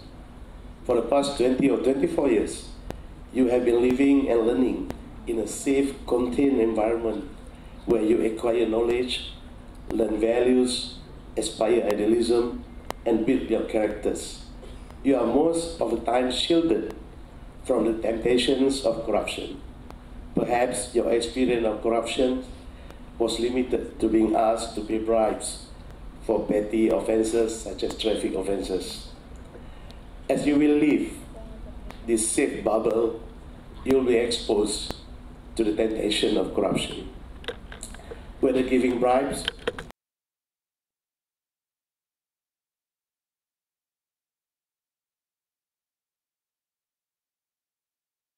anti-corruption, that you have acquired, and ethical values that have been embedded in your character can serve as a reminder and shield you from drowning in the temptations of corruption. We have seen from our data that some of the youth convicted for corrupt offenses are basically former students of institutions of higher learning. The struggling that you went through to obtain a certificate or diploma or degree will be in vain if you get caught for corruption. This has not yet been taken into account. The sacrifices that your parents who may be forced to take loans or mortgage their property to ensure that you would have the opportunity to continue your studies in higher education institutions. Believe me, their hearts will be broken if you who are just 1 or 2 years of work are suddenly arrested and accused of corruption offenses. If 2 or 3 years ago they visited you at universities, but now they have to visit you in prisons during the Hari Raya or something like that. Most of you who form the bulk of Generation Z here will replace most of us, the baby boomer generation. I'm the last of baby boomers, 64. And some of the Generation X to become the captain of industries, educators, professionals, or even political leaders. Who knows, one of you will be our future prime ministers. Do not use your FOMO and YOLO in a negative way to experience the adrenaline of committing corruption. Your YOLO might turn in you only jail once. There will not be a get out of jail free card. Life is not a monopoly game. As our future leaders, we want you to clearly understand that efforts to combat corruption cannot only rely on enforcement efforts or enforcement actions by MCC alone. Combating corruption is our shared accountability and responsibility as Malaysian citizens. The MCC cannot fulfill this responsibility on its own, and at the same time, our community dreams of making Malaysia corruption-free. Malaysia can only eliminate corruption if all stakeholders collectively think, strive, act, and directly involve in corruption prevention efforts. Your stake is even higher now as the government has introduced Madani economy, which is a comprehensive plan for Malaysia to address various challenges and issues related to its competitiveness and investment attraction, as well as outlining action to address current issues that affect people's life. Among the Madani economy set of 7 key performance indicators as medium-term targets to be achieved within a period of 10 years, which ends in 2033, is putting Malaysia in the top 25 in Corruption Perception Index, CPI. This could only be achieved if everyone, including you now and the future of you, start to take ownership of corrupt incidents and issues in your own backyard. Clean it up and make sure it stays clean. Irrespective of the numbers of incidents, even though petty, we should not make this as a justification that it is not serious and does not require our attention. Reasoning and justifying for a non-committal action are the breeding ground for improper act to flourish, being tolerated and becoming an accepted norms. Do not learn from our mistakes. Do not learn from our mistakes where we don't seriously tackle these issues, and now it's burdening you, the next generations, to inherit the debts and whatever problems that we fail to do. You and MCC and other like-minded entities have to do this together. Without one or the other, we will fail in our journey to being in the top 25 of CPI or even to eliminate corruption at all in this beloved land of ours. Distinguished ladies and gentlemen, before I end my speech, please allow me to recognize the presence of students from Asia Pacific University of Technology and Innovation, Intech Education College, College Hafiz Klang, International Medical College, Saito University College, UNITA International University, East West International College, Asia School of Business, International Islamic University Hafiz, UNICEL, University Selangor, Sarwit Colleges, and TAR UMT. Thank you for listening. Terima kasih. Thank you, Dr. Surya Azlan, for your kind and inspiring words. We would like to kindly request that you please remain on stage.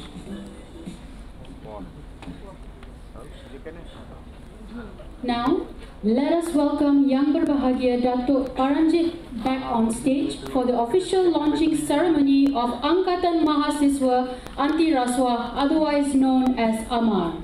Joining our honored VIPs on stage are 2 robots developed by APU's Asia Pacific Center of Robotics Engineering, otherwise known as APCOR, Ella and Dabo. Ella is a humanoid-like robot developed to depict a humanoid robot interface system aimed at making conversing and directing a robot easier. Both these robots are developed with the implementation of Arduino, Raspberry Pi, and artificial intelligence. Now, ladies and gentlemen, we begin the countdown to the launch of AMAR. 10, 9, 8, 7, 6, 5, 4, 3, 2, 1, 0.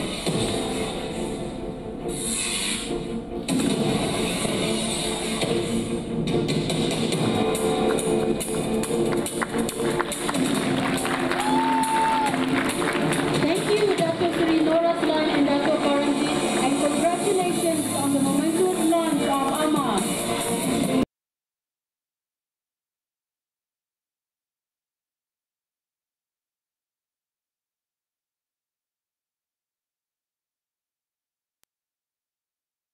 I would like you both to please remain on stage to present the prizes to the winners of MACC's TikTok Challenge.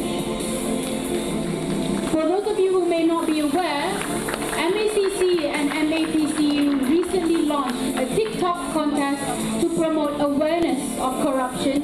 We have sifted through some incredible entries, and now it is time to unveil the triumphant winners of MACC and MAPCU's TikTok Challenge, Uniting the World Against Corruption. Ladies and gentlemen, in 5th place for MACC and MAPCU's TikTok Challenge, Uniting the World Against Corruption, who will take home 200 Ringgit Malaysia and an achievement certificate to commemorate their achievement, is John Prasanth Daniel. Please join us on stage to receive your prize.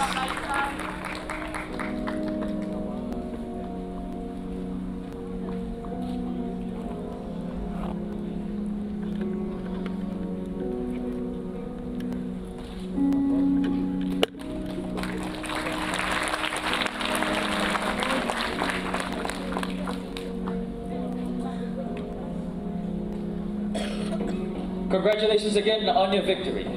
Now, in 4th place, the winner of which will be taking home 300 ringgit Malaysia and an achievement certificate to commemorate their achievement is Faulan Lejau Bagley. Congratulations on your victory. Please make your way onto the stage.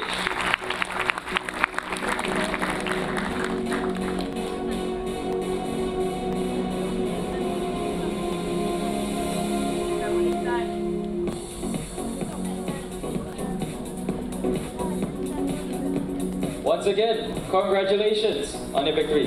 The anticipation rises as now we are set to announce a 3rd place winner who takes home 500 ringgit Malaysia and an achievement certificate. Let's give a round of applause to your 3rd place winner, Jonathan Tham Kawian.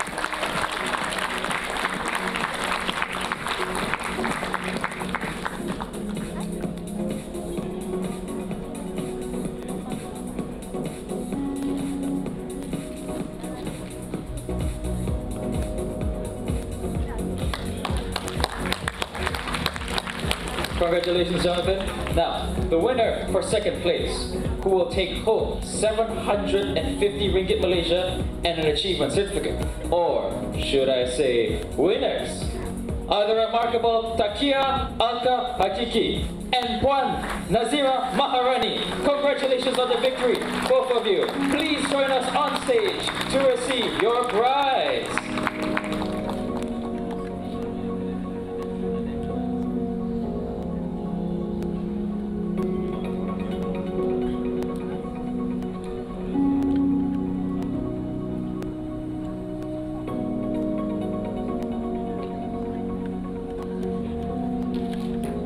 Congratulations again on your victory, both of you.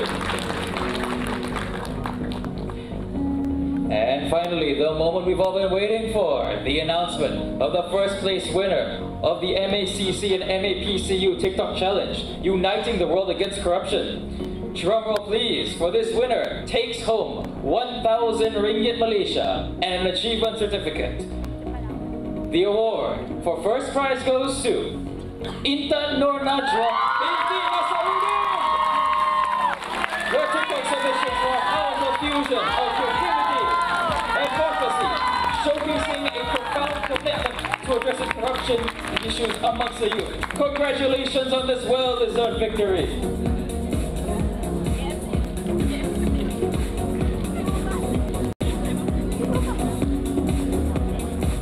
Let's hear it again for a winner. To all of our winners, congratulations. Your contributions have not only made this challenge a success, but have also brought joy and inspiration to the entire MACC community. Thank you for sharing your passion and creativity with us. But wait,